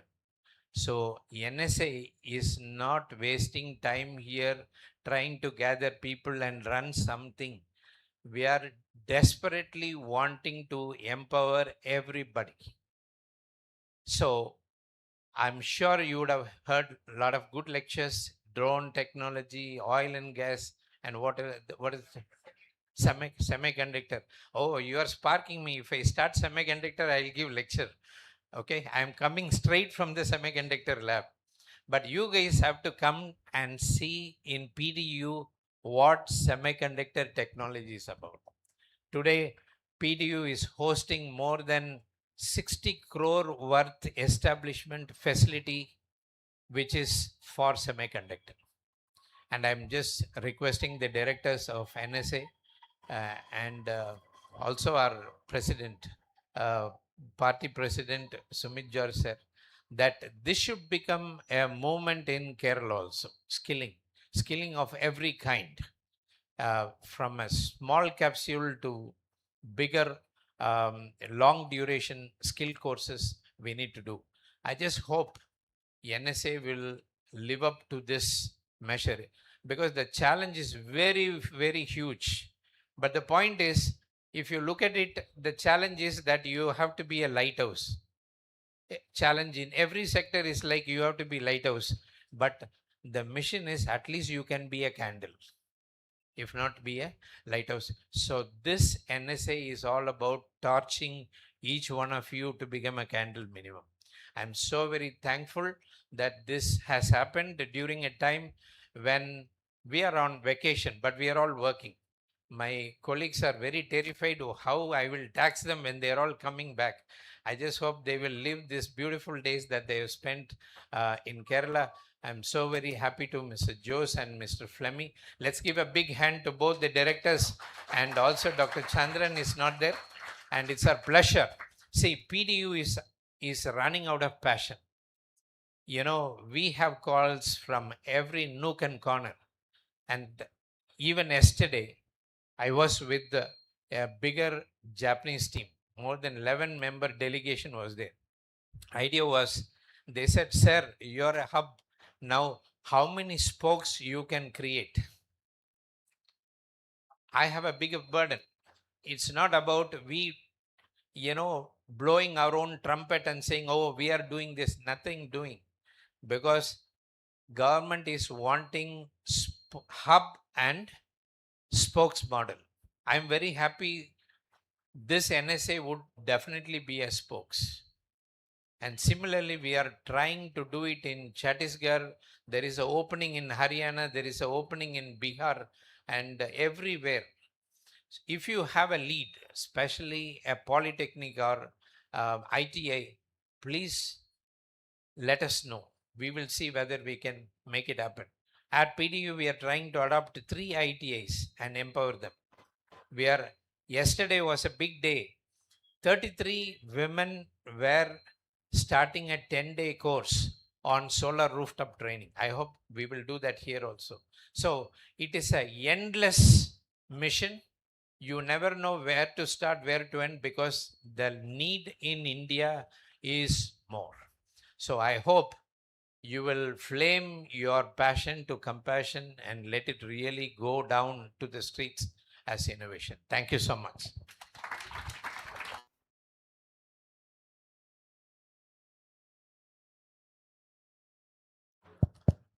Thank you so much, sir. I hope everybody understood what is the need of developing your skills, especially in today's generation. So thank you once again, sir. We're very privileged to have you here. So now we'll have a short break, okay?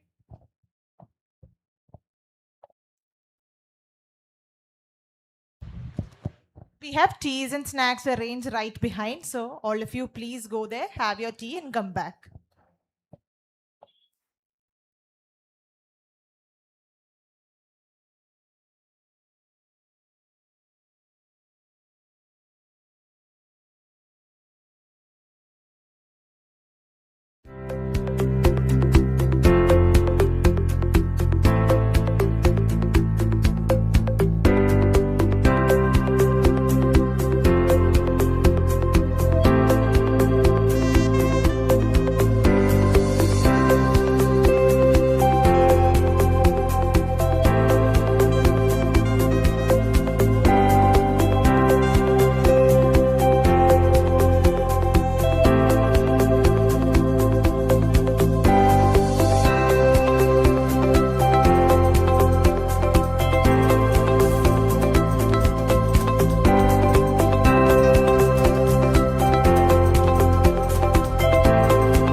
ദക്ഷിണേന്ത്യയിലെ നൈപുണ്യ വികസന പരിപാടിക്കായി Kochi national skill അക്കാദമിയും Pandit Deendayal energy യൂണിവേഴ്സിറ്റിയും ധാരണാപത്രത്തിൽ ഒപ്പുവെച്ചു.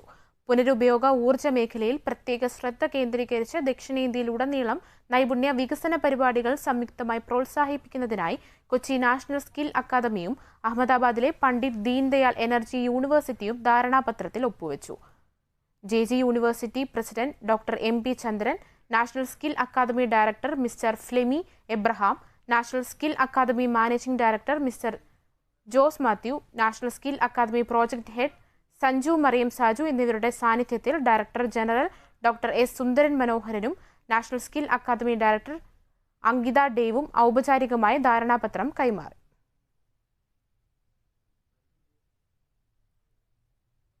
ദക്ഷിണേന്ത്യയിലെ നൈപുണ്യ വികസന പരിപാടിക്കായി കൊച്ചി നാഷണൽ സ്കിൽ അക്കാദമിയും അഹമ്മദാബാദിലെ പണ്ഡിറ്റ് ദീൻദയാൽ എനർജി യൂണിവേഴ്സിറ്റിയും ധാരണാപത്രത്തിൽ ഒപ്പുവച്ചു. PDEU director general doctor S Sundaran മനോഹരനും national skill academy director Ankita ഡേവും ധാരണാപത്രം കൈമാറി. JG university president doctor MP Chandran, national skill academy managing director Jose Mathew, director Flemy Abraham, professor Bhavani Singh Desai, professor Anirbid Sircar, Sanju Mariam Saju എന്നിവരും സന്നിഹിതരായിരുന്നു. ദക്ഷിണേന്ത്യയിലെ ഊർജ്ജ സാങ്കേതിക മേഖലകളിൽ തൊഴിൽ പരിശീലനം, ഗവേഷണം, നവീകരണം എന്നിവയിലെ സഹകരണത്തിനാണ് ധാരണ. ദക്ഷിണേന്ത്യയിൽ ഊർജ്ജ മേഖലയിൽ നൈപുണ്യ വികസന പരിപാടികൾ പ്രോത്സാഹിപ്പിക്കാൻ അഹമ്മദാബാദിലെ പണ്ഡിറ്റ് ദീൻദയാൽ എനർജി യൂണിവേഴ്സിറ്റിയും കൊച്ചിയിലെ നാഷണൽ സ്കിൽ അക്കാദമിയും ധാരണാപത്രം ഒപ്പുവെച്ചു. പുനരുപയോഗിക്കാവുന്ന ഊർജ്ജ മേഖലയ്ക്ക് പ്രത്യേക ഊന്നൽ നൽകി പദ്ധതികൾ പ്രോത്സാഹിപ്പിക്കാനാണ് ധാരണ.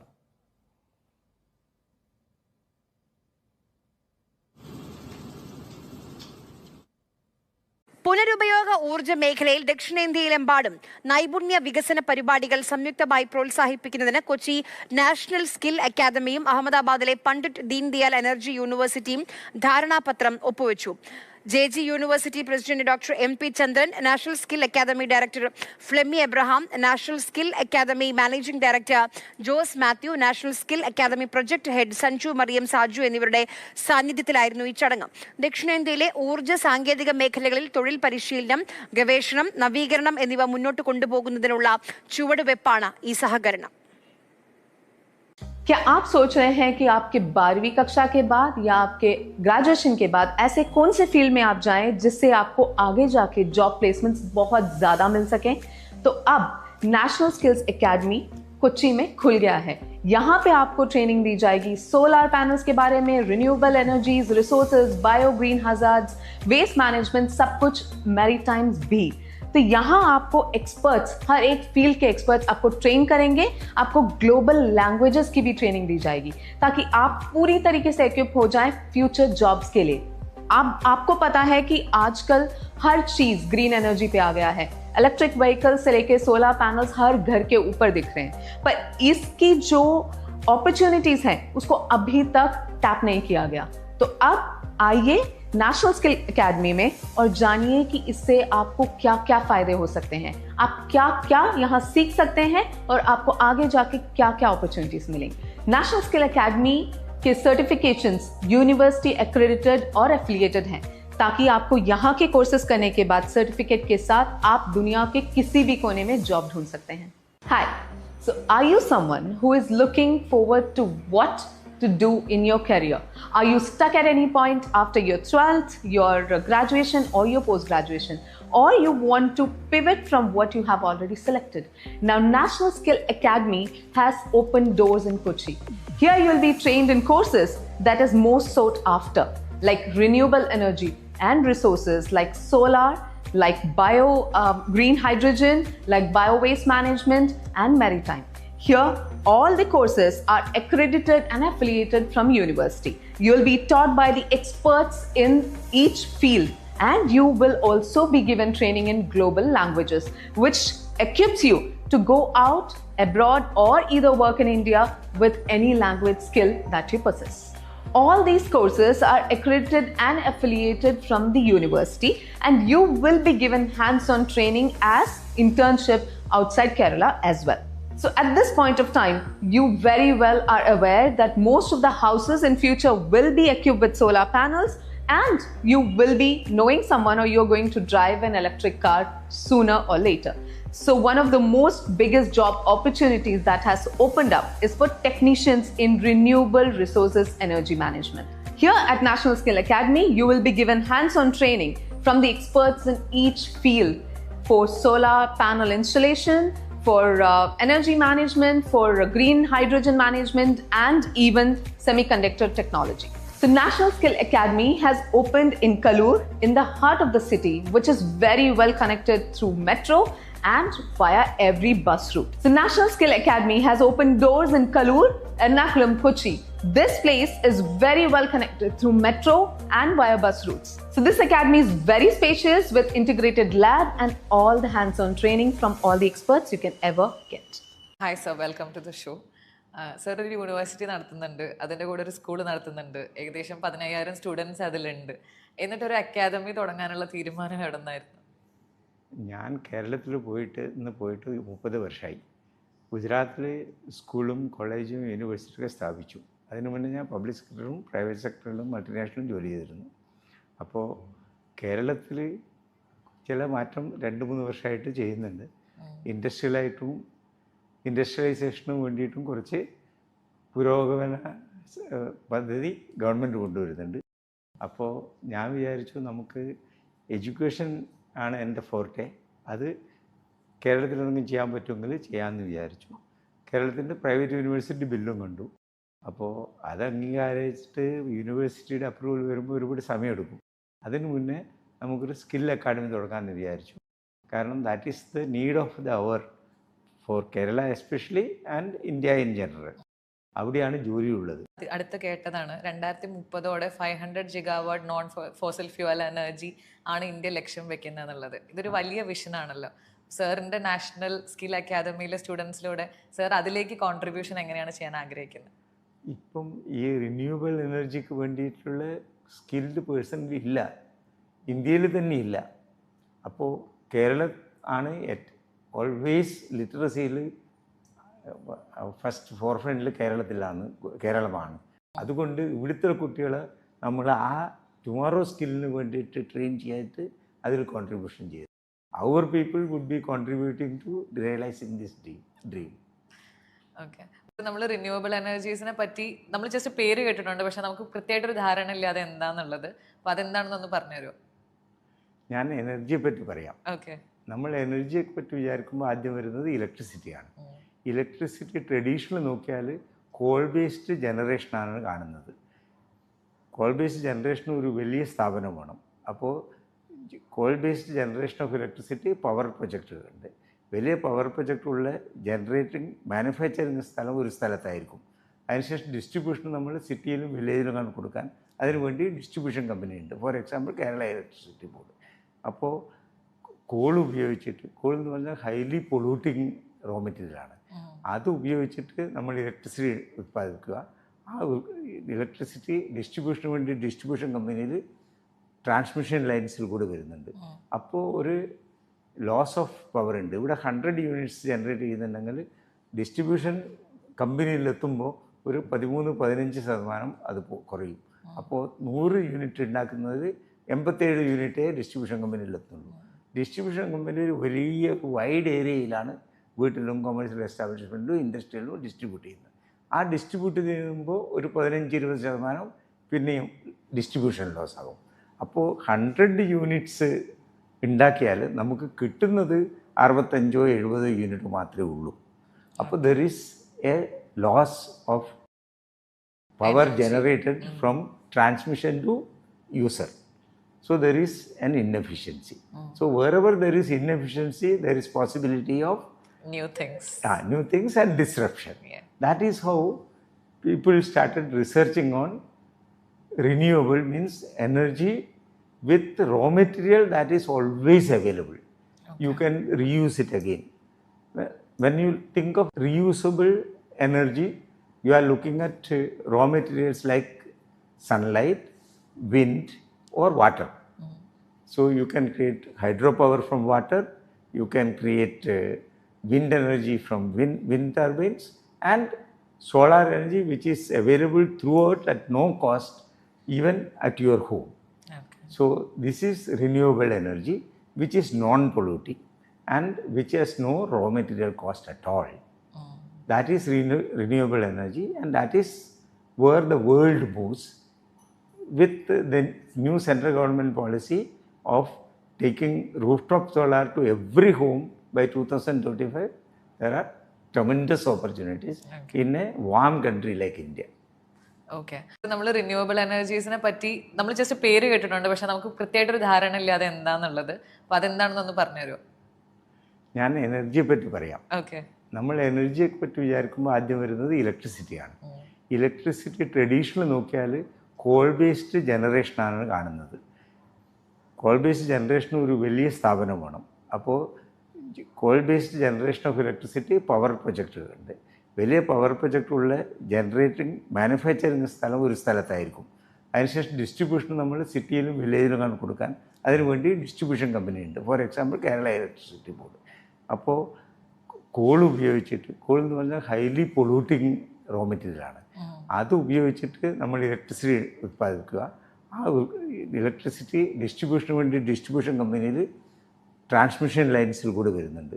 അപ്പോൾ ഒരു ലോസ് ഓഫ് പവർ ഉണ്ട്. ഇവിടെ 100 യൂണിറ്റ്സ് ജനറേറ്റ് ചെയ്യുന്നുണ്ടെങ്കിൽ ഡിസ്ട്രിബ്യൂഷൻ കമ്പനിയിലെത്തുമ്പോൾ ഒരു 13-15% അത് കുറയും.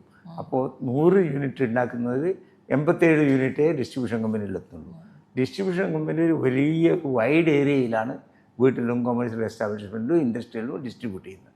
ആ ഡിസ്ട്രിബ്യൂട്ട് ചെയ്യുമ്പോൾ ഒരു 15-20% പിന്നെയും ഡിസ്ട്രിബ്യൂഷൻ ലോസ് ആകും. അപ്പോൾ 100 യൂണിറ്റ്സ് ഉണ്ടാക്കിയാൽ നമുക്ക് കിട്ടുന്നത് 65-70 യൂണിറ്റ് മാത്രമേ ഉള്ളൂ. അപ്പോൾ there is a loss of power generated from transmission to user. So there is an inefficiency. So wherever there is inefficiency, there is possibility of new things. New things and disruption. That is how people started researching on renewable, means energy with raw material that is always available. You can reuse it again. When you think of reusable energy, you are looking at raw materials like sunlight, wind or water. So you can create hydropower from water, you can create wind energy from wind turbines, and solar energy which is available throughout at no cost even at your home. So this is renewable energy which is non-polluting and which has no raw material cost at all. That is renewable energy, and that is where the world moves with the new central government policy of taking rooftop solar to every home by 2025. There are tremendous opportunities in a warm country like India.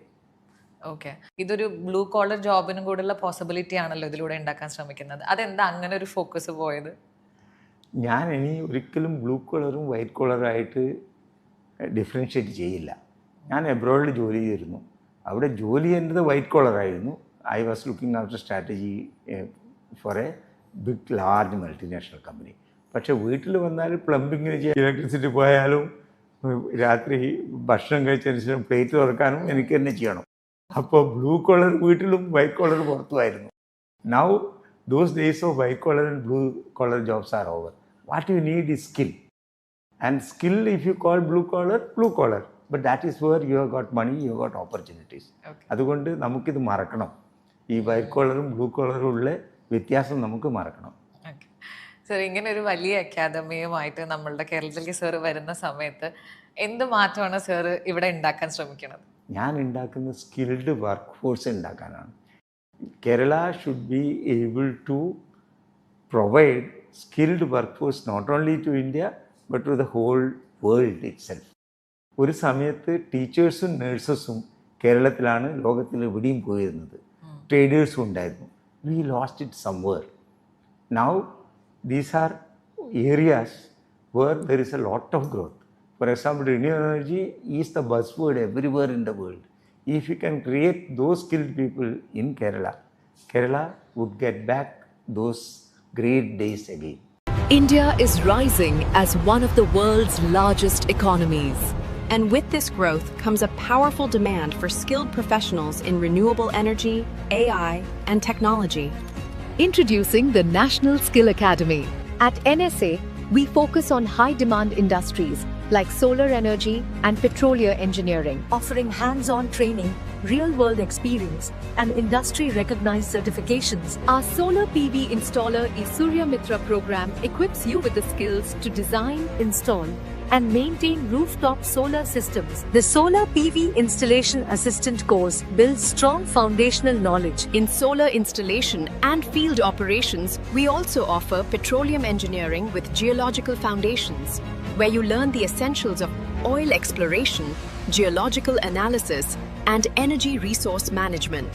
Also explore our electric vehicle technician course, where you learn battery systems, diagnostics, and hands-on EV skills. Whether you are a 10th or 12th pass student, an engineering graduate, ITI or diploma holder, a working professional, we also support you with job placements and entrepreneurship guidance. Kochi, a city where opportunity meets balance.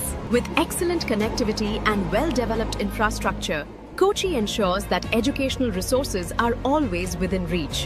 National Skill Academy is a tech-driven institution focused on bridging education and employment. National Skill Academy, where skills meet purpose.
ദക്ഷിണേന്ത്യയിലെ നൈപുണ്യ വികസന പരിപാടിക്കായി Kochi national skill അക്കാദമിയും Pandit Deendayal energy യൂണിവേഴ്സിറ്റിയും ധാരണാപത്രത്തിൽ ഒപ്പുവെച്ചു. പുനരുപയോഗ ഊർജ്ജ മേഖലയിൽ പ്രത്യേക ശ്രദ്ധ കേന്ദ്രീകരിച്ച് ദക്ഷിണേന്ത്യയിലുടനീളം നൈപുണ്യ വികസന പരിപാടികൾ സംയുക്തമായി പ്രോത്സാഹിപ്പിക്കുന്നതിനായി കൊച്ചി നാഷണൽ സ്കിൽ അക്കാദമിയും അഹമ്മദാബാദിലെ പണ്ഡിറ്റ് ദീൻദയാൽ എനർജി യൂണിവേഴ്സിറ്റിയും ധാരണാപത്രത്തിൽ ഒപ്പുവെച്ചു. JG university president doctor MP Chandran, national skill academy director mister Flemy Abraham, national skill academy managing director mister Jose Mathew, national skill academy project head Sanju Mariam Saju എന്നിവരുടെ സാന്നിധ്യത്തിൽ director general doctor S Sundaran മനോഹരനും national skill academy director Ankita ഡേവും ഔപചാരികമായി ധാരണാപത്രം കൈമാറി.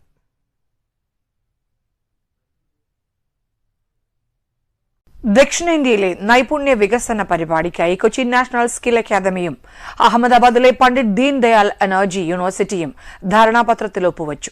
PDEU director general doctor S Sundaran മനോഹരനും national skill academy director Ankita ഡേവും ധാരണാപത്രം കൈമാറി. JG university president doctor MP Chandran, national skill academy managing director Jose Mathew, director Flemy Abraham, professor Bhavani Singh Desai, professor Anirbid Sarkar, Sanju Mariam Saju എന്നിവരും സന്നിഹിതരായിരുന്നു. ദക്ഷിണേന്ത്യയിലെ ഊർജ്ജ സാങ്കേതിക മേഖലകളിൽ തൊഴിൽ പരിശീലനം, ഗവേഷണം, നവീകരണം എന്നിവയിലെ സഹകരണത്തിനാണ് ധാരണ. ദക്ഷിണേന്ത്യയിൽ ഊർജ്ജ മേഖലയിൽ നൈപുണ്യ വികസന പരിപാടികൾ പ്രോത്സാഹിപ്പിക്കാൻ അഹമ്മദാബാദിലെ പണ്ഡിറ്റ് ദീൻദയാൽ എനർജി യൂണിവേഴ്സിറ്റിയും കൊച്ചിയിലെ നാഷണൽ സ്കിൽ അക്കാദമിയും ധാരണാപത്രം ഒപ്പുവെച്ചു. പുനരുപയോഗിക്കാവുന്ന ഊർജ്ജ മേഖലയ്ക്ക് പ്രത്യേക ഊന്നൽ നൽകി പദ്ധതികൾ പ്രോത്സാഹിപ്പിക്കാനാണ് ധാരണ.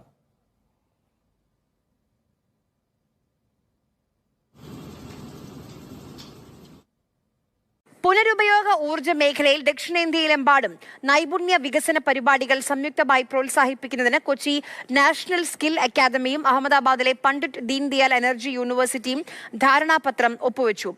JG university president doctor MP Chandran, national skill academy director Flemy Abraham, national skill academy managing director Jose Mathew, national skill academy project head Sanju Mariam Saju എന്നിവരുടെ സാന്നിധ്യത്തിലായിരുന്നു ഈ ചടങ്ങ്. ദക്ഷിണേന്ത്യയിലെ ഊർജ്ജ സാങ്കേതിക മേഖലകളിൽ തൊഴിൽ പരിശീലനം, ഗവേഷണം, നവീകരണം എന്നിവ മുന്നോട്ട് കൊണ്ടുപോകുന്നതിനുള്ള ചുവടുവെപ്പാണ് ഈ സഹകരണം. क्या आप सोच रहे हैं कि आपके 12वीं कक्षा के बाद या आपके ग्रेजुएशन के बाद ऐसे कौन से फील्ड में आप जाएं जिससे आपको आगे जाके जॉब प्लेसमेंट्स बहुत ज्यादा मिल सकें? तो अब नेशनल स्किल्स एकेडमी कोच्चि में खुल गया है. यहाँ पे आपको ट्रेनिंग दी जाएगी सोलर पैनल्स के बारे में, renewable energies, resources, bio green hazards, waste management, सब कुछ मैरीटाइम्स भी. तो यहाँ आपको एक्सपर्ट्स, हर एक फील्ड के एक्सपर्ट्स आपको ट्रेन करेंगे. आपको ग्लोबल लैंग्वेजेस की भी ट्रेनिंग दी जाएगी ताकि आप पूरी तरीके से इक्विप हो जाएं फ्यूचर जॉब्स के लिए. आपको पता है कि आजकल हर चीज ग्रीन एनर्जी पे आ गया है. इलेक्ट्रिक व्हीकल से लेके सोलर पैनल्स हर घर के ऊपर दिख रहे हैं, पर इसकी जो अपॉर्चुनिटीज हैं उसको अभी तक टैप नहीं किया गया. तो अब आइए नेशनल स्किल एकेडमी में और जानिए कि इससे आपको क्या क्या फायदे हो सकते हैं, आप क्या क्या यहाँ सीख सकते हैं और आपको आगे जाके क्या क्या अपॉर्चुनिटीज मिलेंगी. नेशनल स्किल एकेडमी के सर्टिफिकेशंस यूनिवर्सिटी एक्रेडिटेड और एफिलिएटेड हैं ताकि आपको यहाँ के कोर्सेज करने के बाद सर्टिफिकेट के साथ आप दुनिया के किसी भी कोने में जॉब ढूंढ सकते हैं. Hi, so are you someone who is looking forward to what to do in your career? Are you stuck at any point after your 12th, your graduation or your post-graduation, or you want to pivot from what you have already selected? Now National Skill Academy has opened doors in Kochi. Here you will be trained in courses that is most sought after, like renewable energy and resources like solar, like bio green hydrogen, like bio waste management and maritime. Here, all the courses are accredited and affiliated from university. You will be taught by the experts in each field, and you will also be given training in global languages, which equips you to go out abroad or either work in India with any language skill that you possess. All these courses are accredited and affiliated from the university, and you will be given hands-on training as internship outside Kerala as well.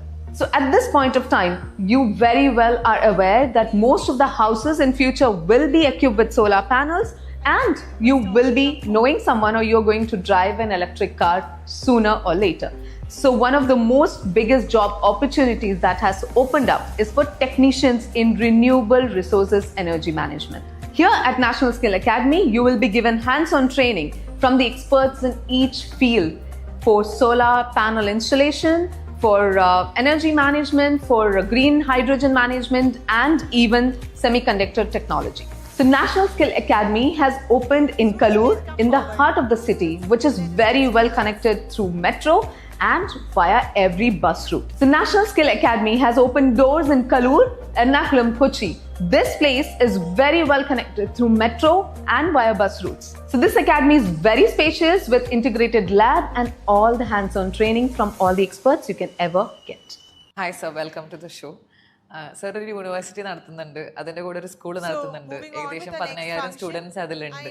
എന്നിട്ട് ഒരു academy തുടങ്ങാനുള്ള തീരുമാനം എവിടുന്നായിരുന്നു? Senior Associate Director, Adishangara Group of Institutions. Sir, please come forward and we welcome sir to do a keynote address. അതിനു മുന്നേ ഞാൻ public സെക്ടറിലും private സെക്ടറിലും മൾട്ടിനാഷണലും ജോലി ചെയ്തിരുന്നു. അപ്പോൾ കേരളത്തിൽ ചില മാറ്റം 2-3 വർഷമായിട്ട്.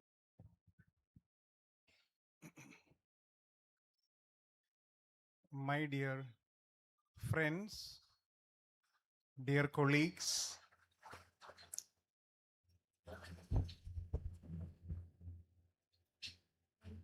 well, in fact, when you refer to a talk as a keynote address, immediately high expectations are aroused. I do not intend to give you an elaborate academic keynote address. Instead, I would take on what our DG sir mentioned earlier. I belong to a generation which never thought about skilling. When I was a student, well, education was education. We studied, we attended classes, we wrote exams, we got a certificate, we attended interviews and found placement. But now the scenario has completely changed. And I think I am one such example of a new gen person, even though I am 60 plus. I have been working for the past 40 years in various capacities as a teacher, as an administrator, as a coordinator, and currently I am a director and also a visiting professor. Well, this particular program was partly sponsored by, you had an association with Additional Skill Acquisition Program, and you interacted with Dr. Usha Titus. I was a state advisor of this particular wing of Kerala higher education till the end of 2025. I started my career as an English teacher. I worked for 18 years purely as an English teacher. Then I happened to get a scholarship called Fulbright Scholarship. I went to United States, completed my PhD, came back to India. Within 2 months, I was recruited into civil service. I was lucky enough to start working in the civil service of a foreign country in the Middle East, a country in the Middle East. Then again, I came back. I retired, started working in an engineering college and a group of institutions. So in the course of my career, I found out that I had to acquire multiple skills. I started as a teacher. I had teaching skills, pedagogical skills. Then I had to acquire managerial skills. I had to acquire, multiple other skills required in various capacities. I even worked as a director of quality assurance. Even though I hadn't studied any of these subjects, in the course of my career, I had to acquire all these skills. Even now, I am trying to master newer skills. So, as long as we live, we have to learn new things. And we also have an organization, an international organization called Lifelong Learning Association, which is an international organization currently centered in Rome. Last year, it was headquartered at Ireland. So every 3 years, the headquarters of this particular association moves from country to country, city to city, location to location. In Kaladi, in Kochi, we have a hub called the Center of Excellence for Lifelong Learning, South Asia. So our goal is to promote formal as well as informal education, skilling that is given in natural context and also classroom context. We'll make use of the resources available at university like Petroleum University, represented by the DG. We'll utilize the facilities that is offered by the government of Kerala through additional skill acquisition program. We'll take up the resources from retired specialists and educationalists, managers. So we bring in all kinds of resources, pool them together, and provide skills and training to the youngsters so that they will be able to pick up multiple job roles. So it is not enough for somebody to get familiar with the requirements and the requisites of one job role. You have to be very familiar with multiple job roles. So many of the teachers who are sitting here, they are all specialists. Some of my students who came here, they were trying to interact with the teachers here. They were very unhappy that we were forcing them to go home because there is a big roadblock, and by the time they reach home now, it will be 8 o'clock or sometimes even 9 o'clock because the roads are congested. So it will be very difficult for them. They have to travel in the opposite direction. So I had to make them go back with the promise that I will make sure that the faculty members sitting here will be invited to our institution. So I will extend a blanket invitation to Dr. Sarkar and the team sitting here.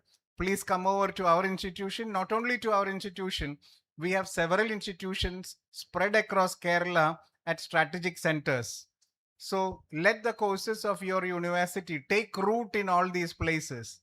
And may you be given an opportunity to interact with thousands of learners across our state. And some of you who do not belong to the state, some of you who are not familiar with the work culture and the education culture of the state should know that we go all over the world. Even if you go to North Pole, you will find a Malayali running a business, maybe at least a tea shop, tea coffee shop. So Malayalis take root all over the world. Now Malayalis have identified Japan as a future land for migration. Similarly, well, in fact, Adi Shankara Institute of Engineering and Technology, we have student groups in 5 cities in Germany. We are a brand in Germany. In the industrial sector, if somebody applies claiming to be an Adi Shankara student, he or she will be grabbed immediately because we are a brand in Germany. We are a brand in Canada. We are a brand in UK. We are a brand in several other countries. Even with the Trade Commissioner, Education Commissioner of Australia, we have made connections. Now we are going to make connection with your university, sir. You are welcome to join our congregation, to join our group of learners who are eager to grab whatever resources you are interested in offering. In return, we are also willing to host you here. We are willing to put you in our network, which includes thousands and thousands of learners. On our portals, we have 9,000 students live. There was a time 5,000 students from China were registered in our portal to take up IBM courses. We also happen to be a partner of IBM, and IBM could not do education and training in China. We were the one who facilitated IBM in China. Chinese students registered under Adi Shankara and they could take IBM courses. So we are a mediator in promoting education because we follow the tradition of Adi Shankara. Adi Shankara is the first big Acharya in our culture, in our tradition, in our history. We follow the same path. We are ready to share what we have. We are also ready to accept what you offer. Thank you. Thank you very much. Thank you so much, sir.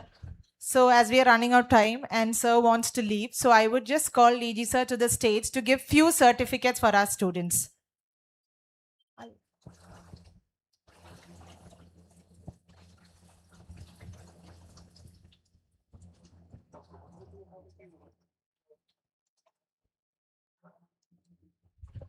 So let me call upon Besaka to get her certificate.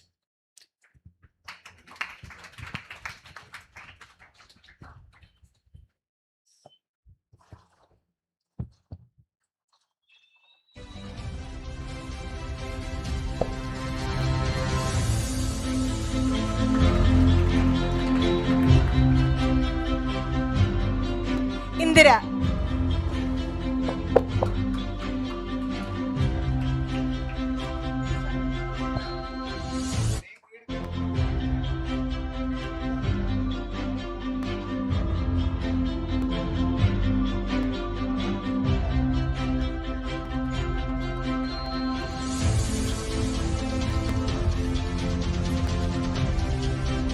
Next we have Ipui Sile.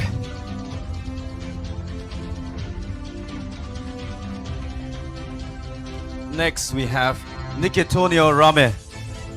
Kindly receive the certificate.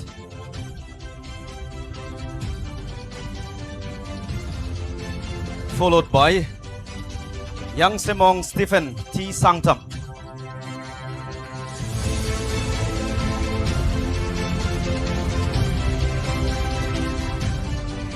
Next we have Ichisile.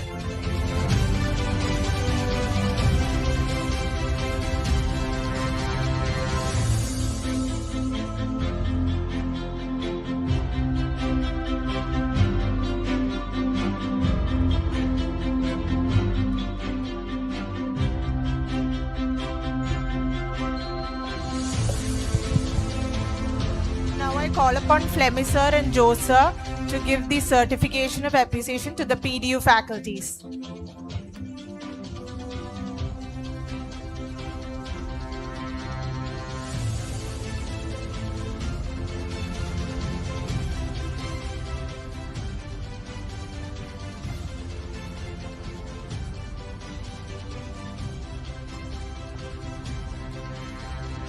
Dr. Anibit Sarkar sir, please come forward.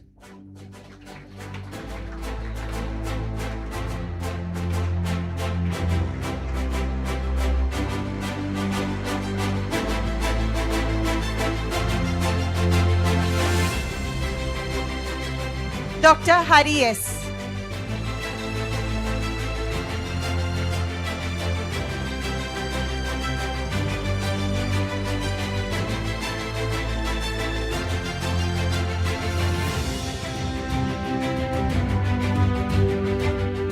Dr. Shankar Krishna.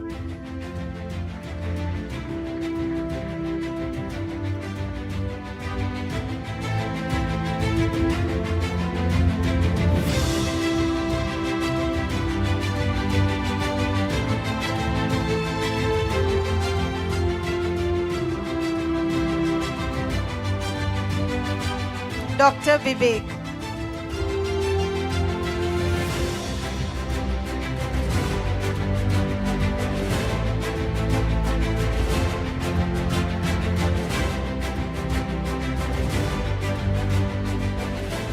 Dr. Arpin Desai.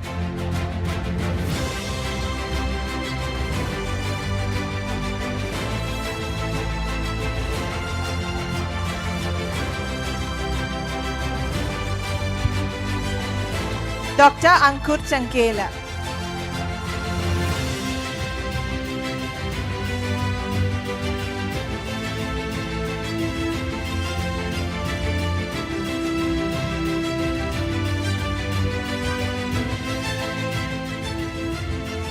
Dr. Abhishek Joshi.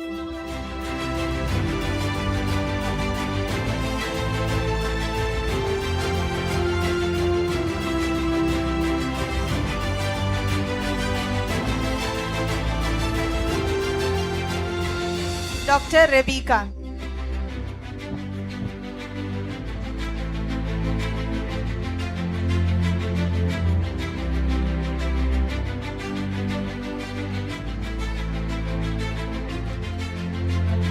Mr. Ankit.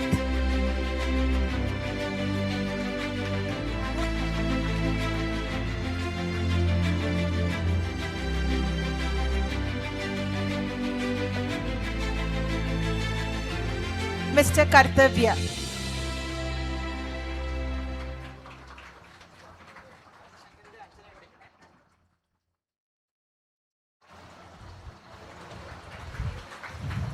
Thank you so much, sir.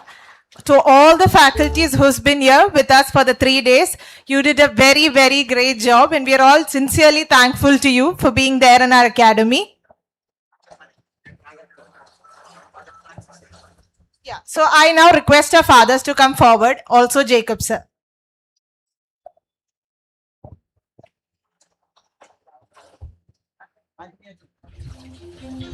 I request Father Anthony also to come forward.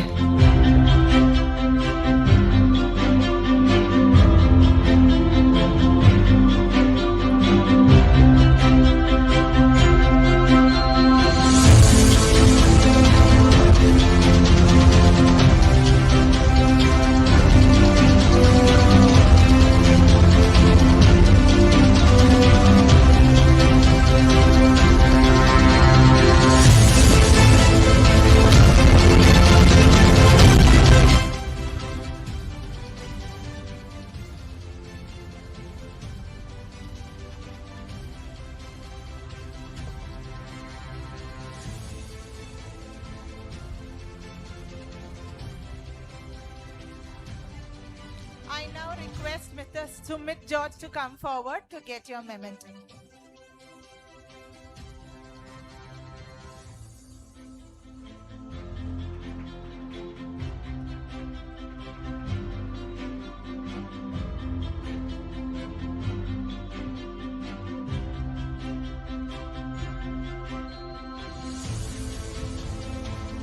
Thank you all. Now I call upon Mr. Sumit George as part of our felicitation. So please say a few words.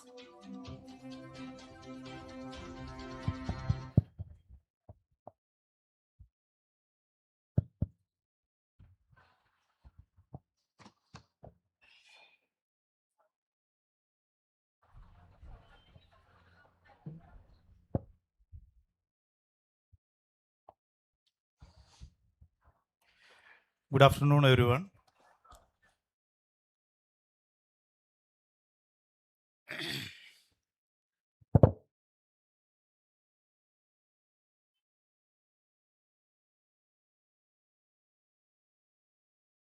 Respected faculty of PDU and Academy, National Academy, Skill Academy, faculties, dignitaries, my dear students. Actually, I am truly honored that National Skill Academy and PDU have invited me as the guest of honor for this valedictory function.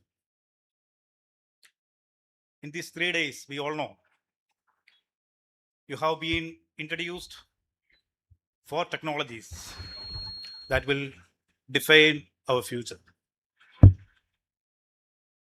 As we described here, drone technology, semiconductor, oil and gas, then solar energy. Actually, all these in the foundation of, actually we can say, Make in India. These are the foundation. As our Honorable Prime Minister has said, a skilled India is a self-reliant India. The future belongs to those who don't just buy from the world, but build for the world. Actually, I appreciate PDU and the National Skill Academy for this practical industry-focused initiative. This is a new one. Actually, did a great job because it's a for these people, it's a new initiative from your side. To all students receiving the certificates, actually I congratulating all the students from the Northeast and the students from the Shankaracharya Institutes. Actually, we all are happy to be here as a certificate holder of this practical lineup. Actually,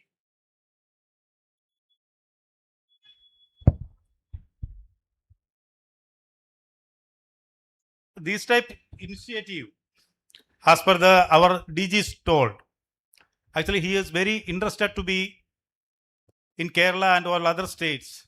They are very interested to be interested to do these types of initiative in all over the states in India. So I am confident that with your skills you will help build stronger and self-reliant India, because our Narendra Modi ji told that Atmanirbhar Bharat, self-reliant India. Actually, we are doing the same thing. Atmanirbhar Bharat. We are getting skilled. We are getting more powerful than when which we enter here. So I congratulate them all, faculties and the one who back up this program is for each and everyone. I thanking all. Thank you very much. Thank you. Thanks all.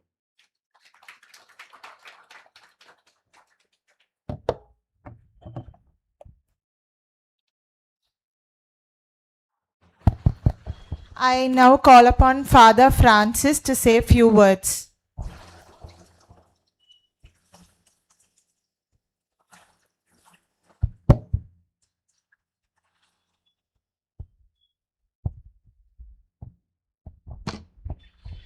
Good evening. Good evening.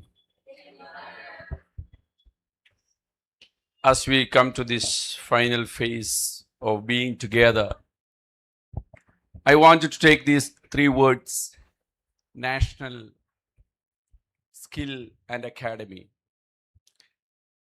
With my due respect to the officials of National Skill Academy, Sir Jose, Flemmy, and Father Anthony, who have been our facilitator, and PDEU officials and guests here.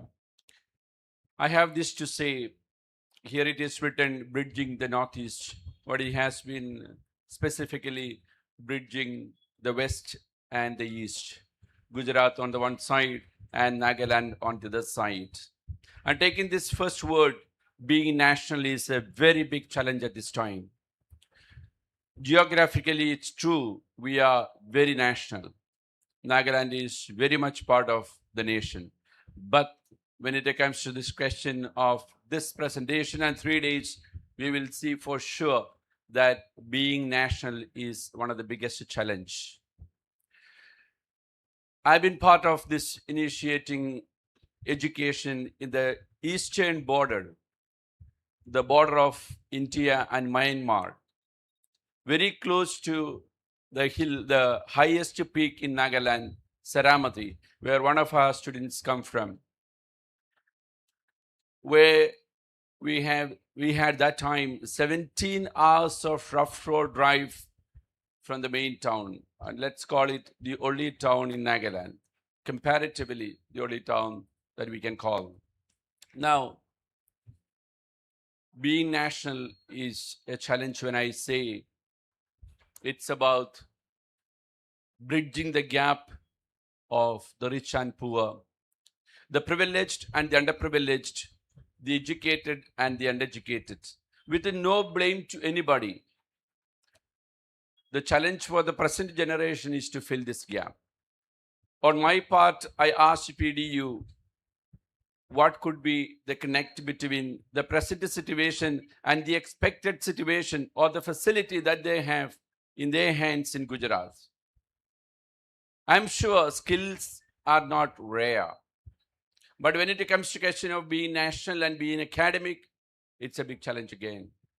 For instance, a school that I started amidst the conflict situation of tens of years, there was the tribal conflict. It is there that I worked from the grassroots level.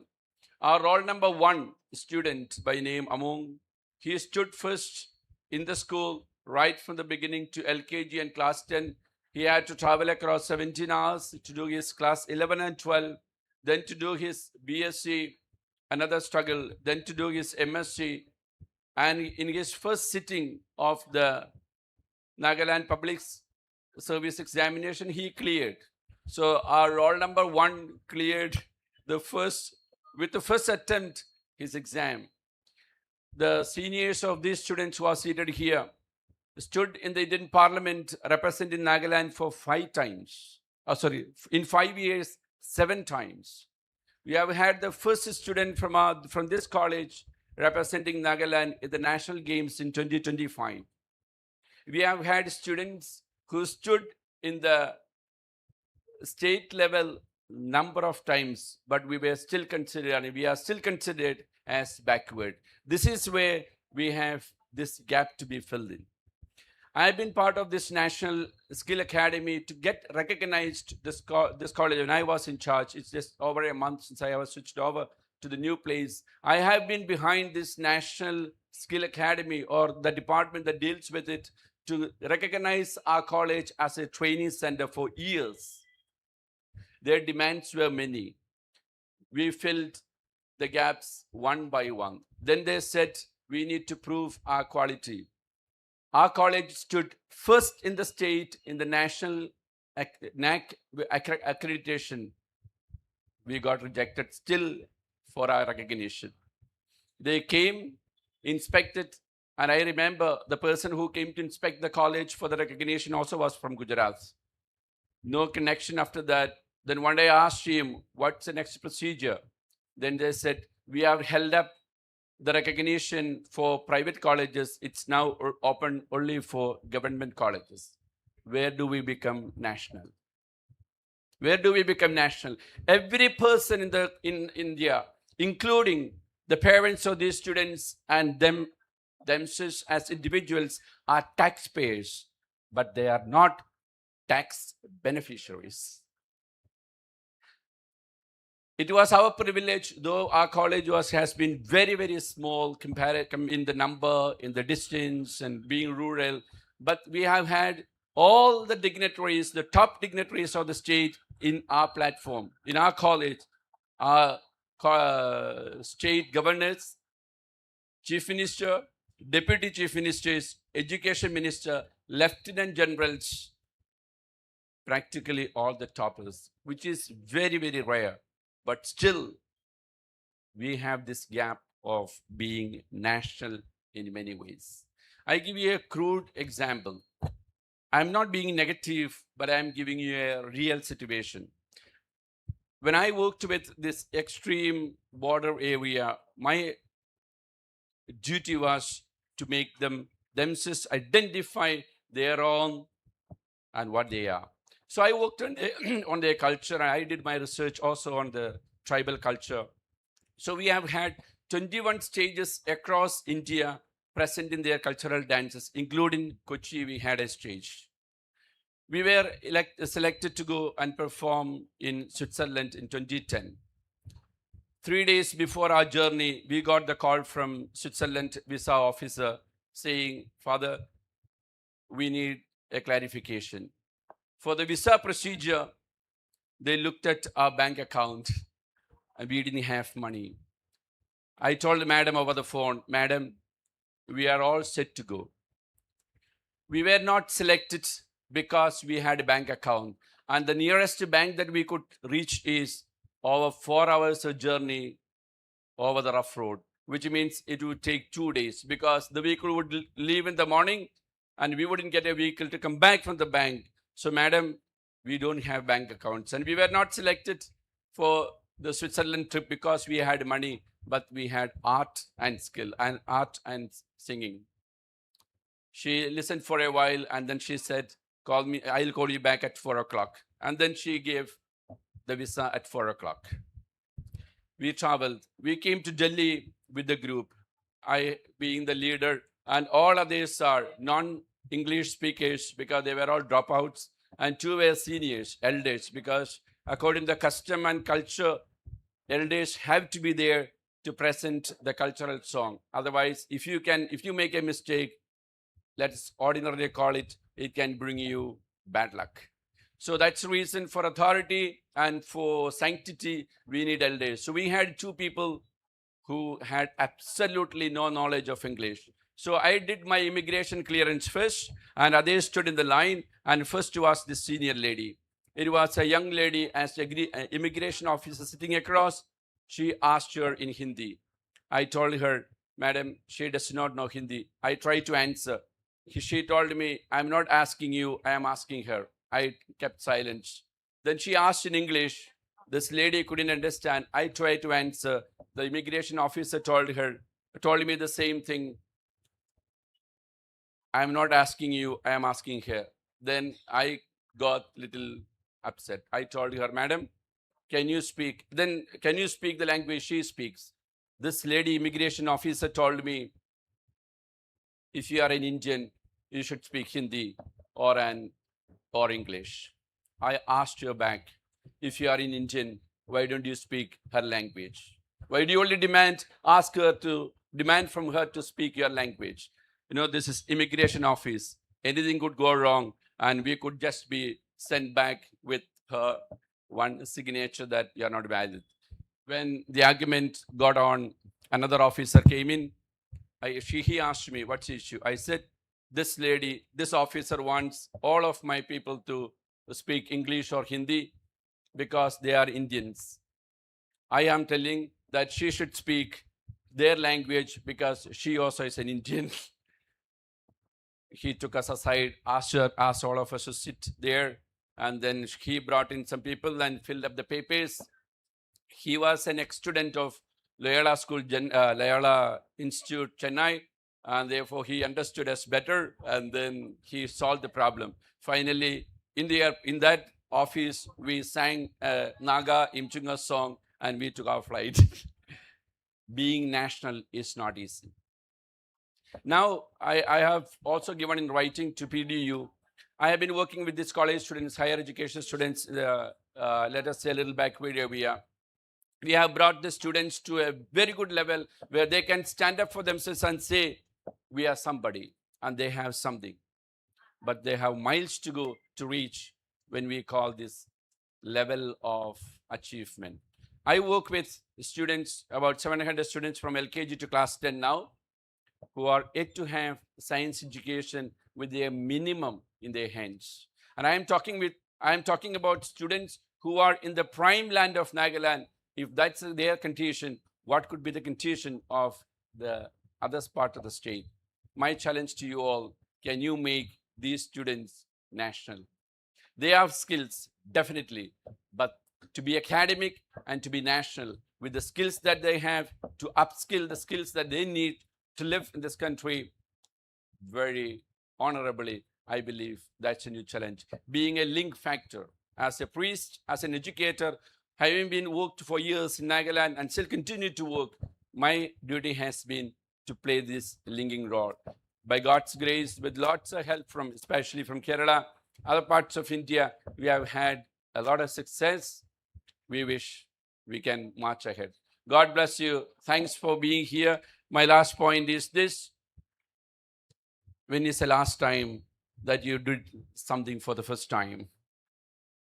When is the last time that you did something for the first time? And I believe we have done something for the first time having come here. We believe it will make us do many more things for the first time. My duty is to inform all, instruct some, and inspire a few. God bless. Thank you very much. Thank you, Father. Thank you so much. Now I just call Joseph to give a memento to Sister Marina. Sister, please come forward.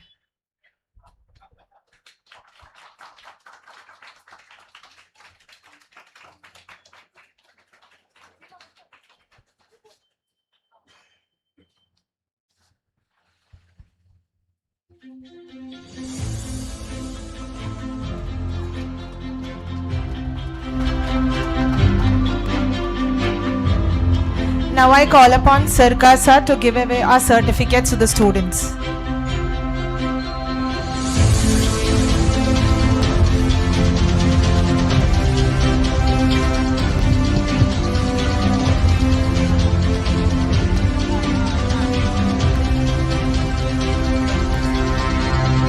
George Anthony,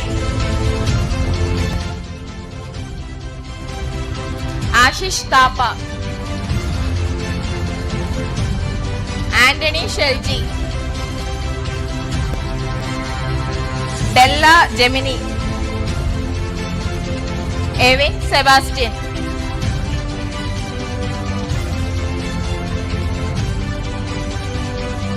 Neville TJ,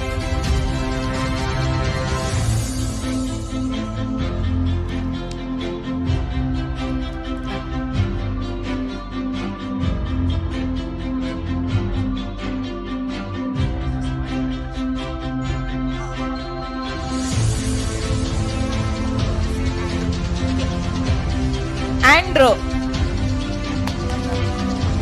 Jerin Davis,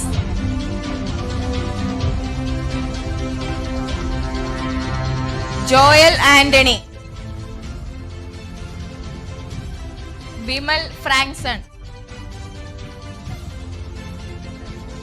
Aishwarya Rajan, Richa K. Raj,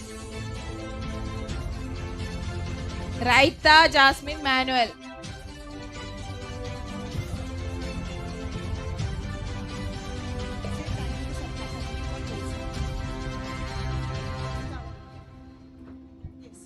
Thank you so much, sir. I call up Joe, sir, to do the rest of the distribution.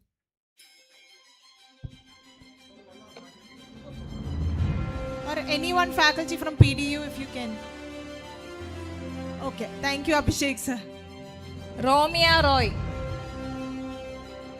Emmanuel Joy, Savio Clement,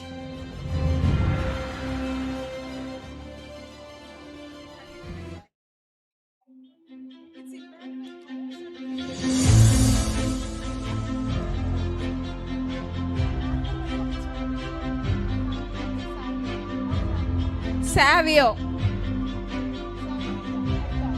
Niket,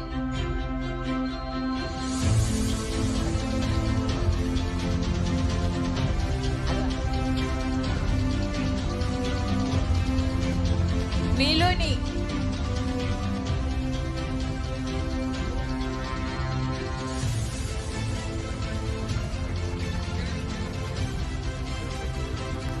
Lani Con,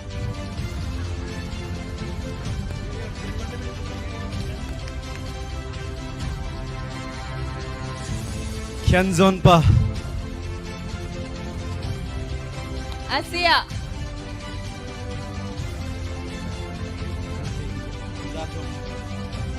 Inzatung,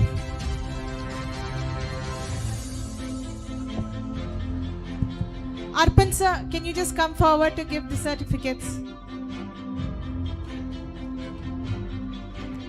Inzatung,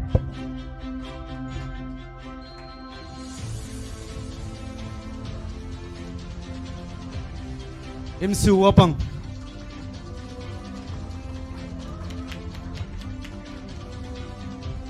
Imsu Wapang, followed by Keriko Wang, followed by Mapaudibe,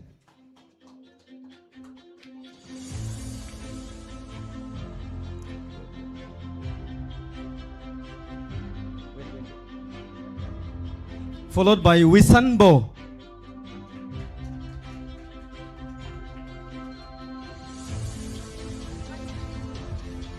Now, can I have Shankar, sir, on stage?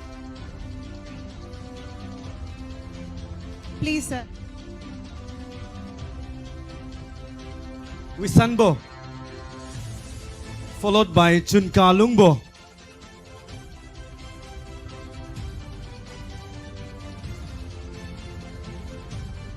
Chunkalungbo, followed by Idahai,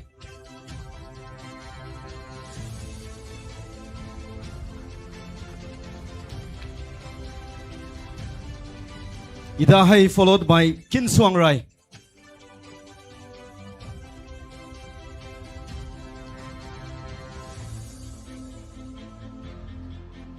Kinswangrai,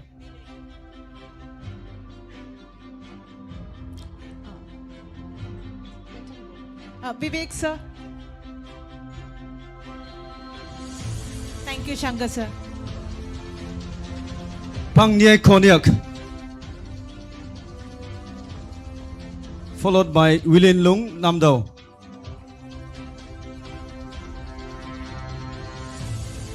Followed by KV Kawang Liu Renta.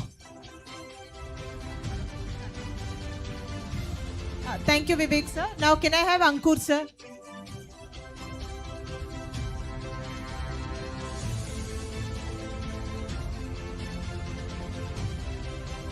Followed by Marilyn.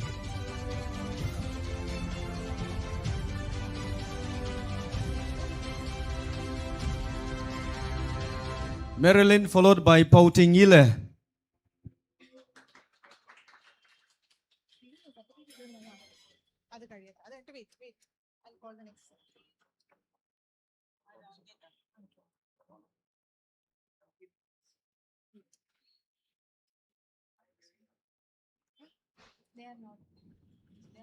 Okay, thank you, sir. Can I have Ankit sir on stage?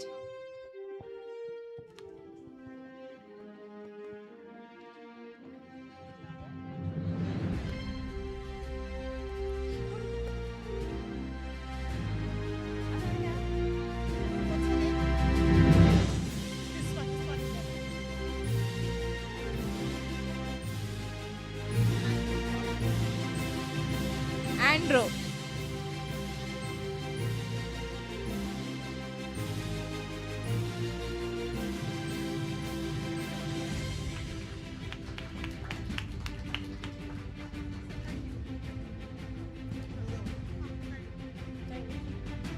Safania.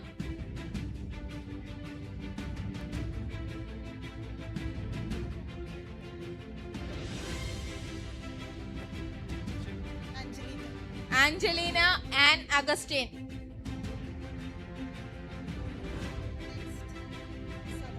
Sava.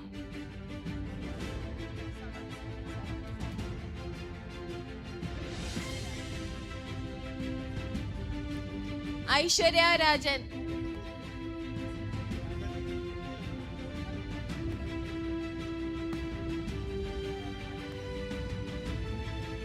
Richa.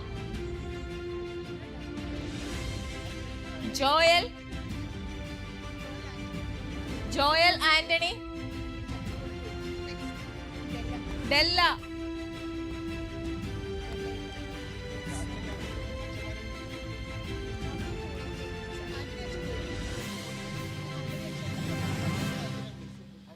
Ice Debut. Father Savior, please.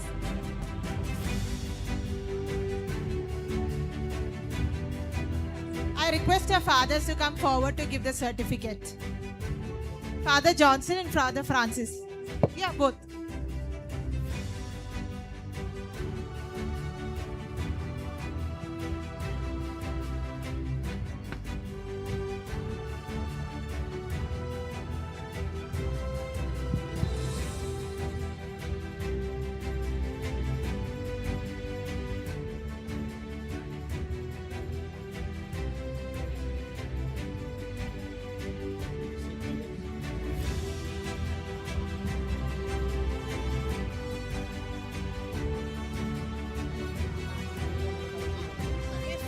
We haven't called out anyone's name. You can just come and get your certificates. So now we have a song from my Nagaland students. Okay? We have a duet song, by the way.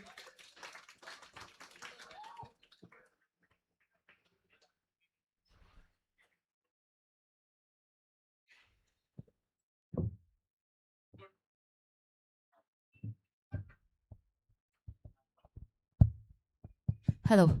Hello, hello, check, check.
Gotta say it before me.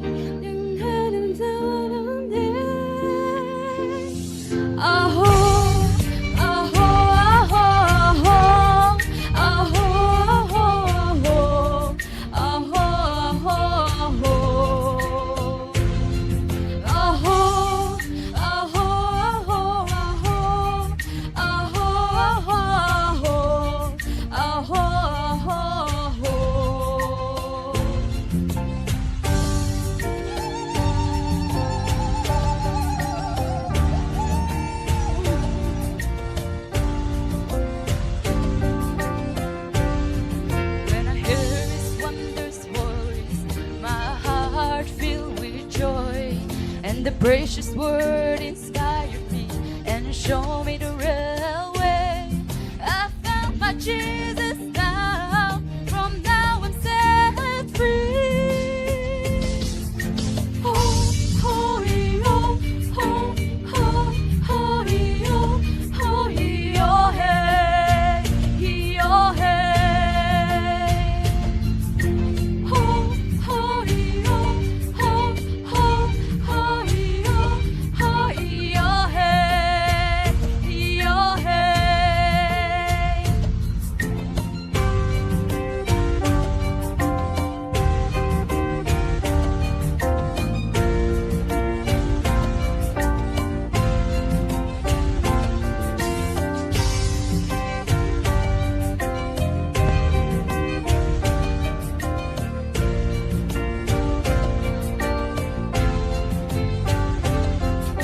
Start to walk the marvelous light, the real way, which I long for. Oh, oh, oh, oh,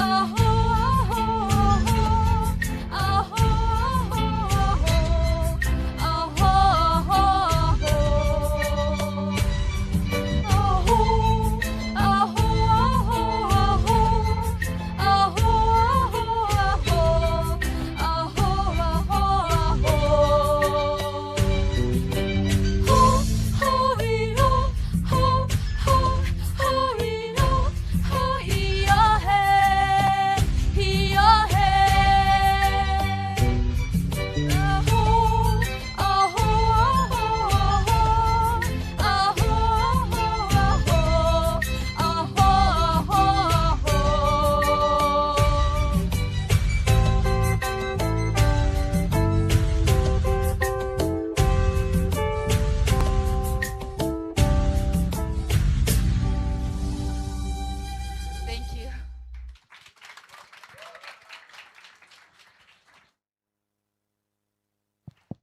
Thank you so much. It is really beautiful. So now I call upon Father Johnson to say a few words.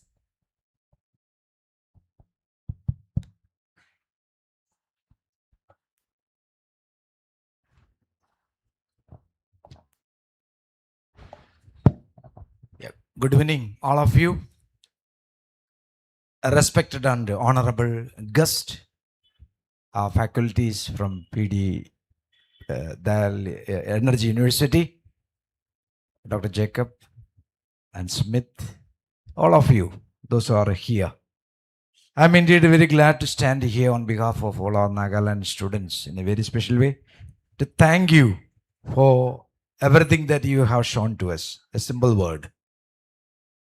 Before I just say anything, I like to put an invitation before you. You are all welcome to Nagaland. You are welcome, and we mean it. You don't need to know my address. You don't need to know anything. Just remember St. Xavier's College, Jaluki. Take your train, come to Dimapur, and tell anyone that we want to go there. They will take you there. I just want to tell you another side of Nagaland. Okay, Father Francis said something. I just briefly tell you that Nagaland is a beautiful place. A lot of hills and valleys. You have seen already while they were singing, a lot of clips running behind. That's the real Nagaland. There is no AI in it. The pure Nagaland, the beauty. And I say the beautiful people. We have been there for last 38, 40 years. I had always good memories of Nagaland. And I am proud to be in Nagaland.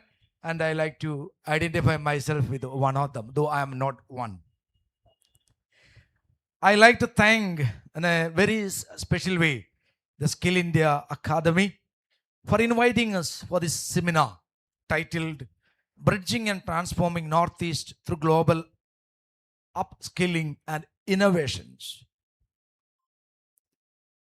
We have come and attended this seminar, which has really broadened our minds and widened our knowledge. I like to thank in a very special way Father Anthony Thambi, who was associated with us for many years. Father has come over there to our college.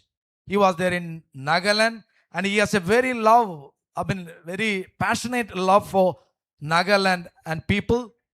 And I really appreciate his effort to bring us here to attend this seminar, and we are indebted to him.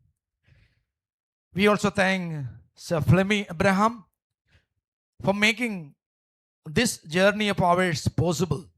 For this last 3 days we are here, and we attended this seminar, and we really benefited.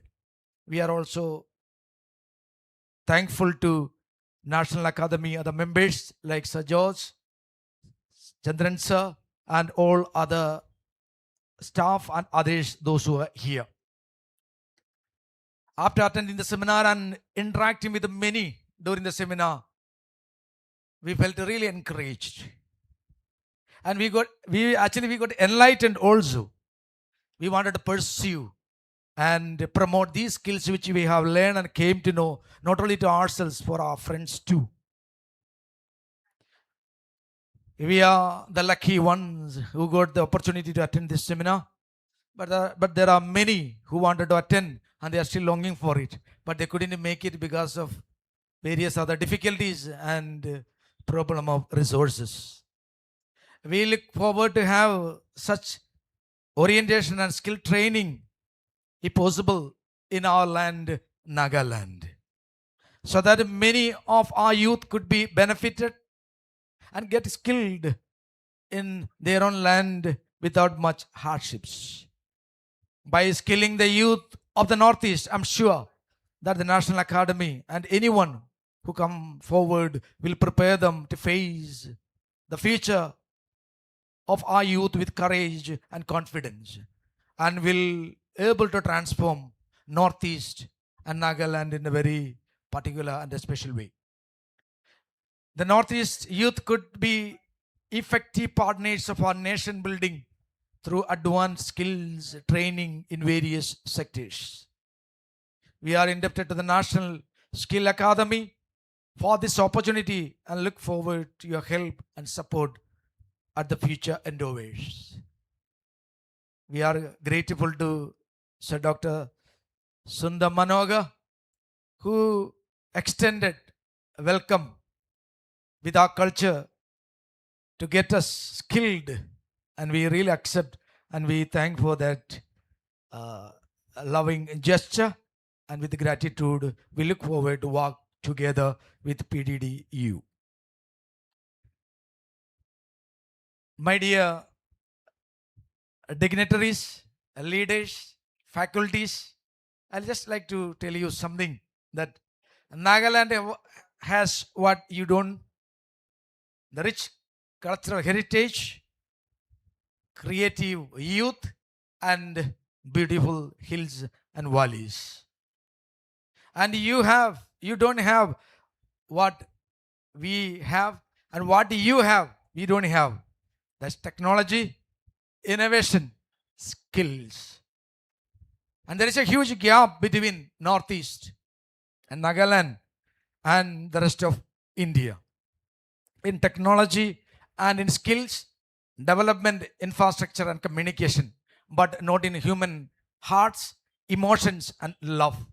I think we Northeast people, and especially Naga people, we are really rich in love, emotions, and in friendship. You can experience once you take the risk, or once you come, accepting our invitation, once you come to Nagaland, you will fall in love with Nagaland and Naga people, I assure you. I request you, please try to bridge this gap as it is written, truly by lending us your helping hand, making us to stand up and transform Nagaland and the Northeast. We have a lot to speak about the Northeast and Nagaland, where you may not know about many of the states, the districts, the distance, the place, the lifestyle, the people. Just you may know only few of us from Nagaland, and that is like the mirror of Nagaland.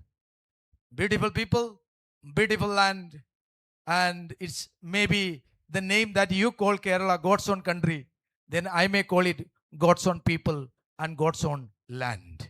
That is Nagaland. You are welcome. Once again, I thank you, all of you, for giving us this opportunity, and we are indebted to you. Words are not enough, only gratitude, and may God bless you and God's blessing on all of you. Thank you. Thank you, Father. So, as you all know, we have our Northeast, that is Nagaland students here. So, I would like to call up Joe sir and Sirka sir as we are introducing Bridging and Transforming Northeast through Global Upskilling and Innovation, School of Technology and Advanced Skills. I request our father, also our Managing Director, Joe sir and Sirka sir, onto the stage. Father Francis, Father, please. So I'll read it once more. Bridging and Transforming Northeast through Global Upskilling and Innovation, School of Technology and Advanced Skills.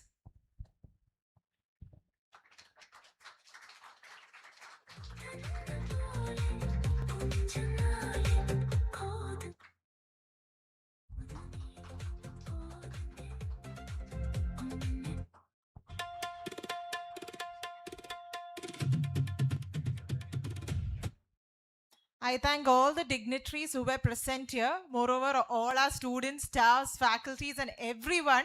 Without you, it would not have been possible. Thank you to all our guests, PDEU faculties. Thank you so much for coming here and giving us great lectures. Also now, as we end the session, I would thank all our Nagaland students. Everybody is going to remain in our hearts because your smile is going to stay like that in our hearts. So thank you once again to everybody. To conclude the session, I call upon Joe sir for our Thanksgiving session.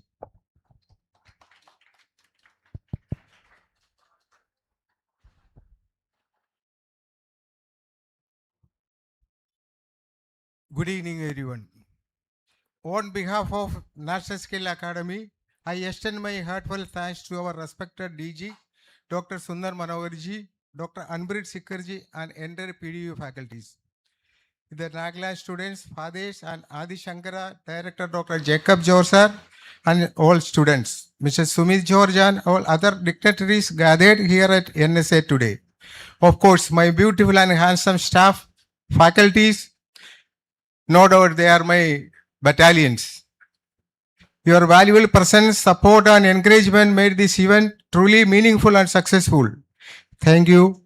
All you are being with us. Have a wonderful and blessed day. Thank you.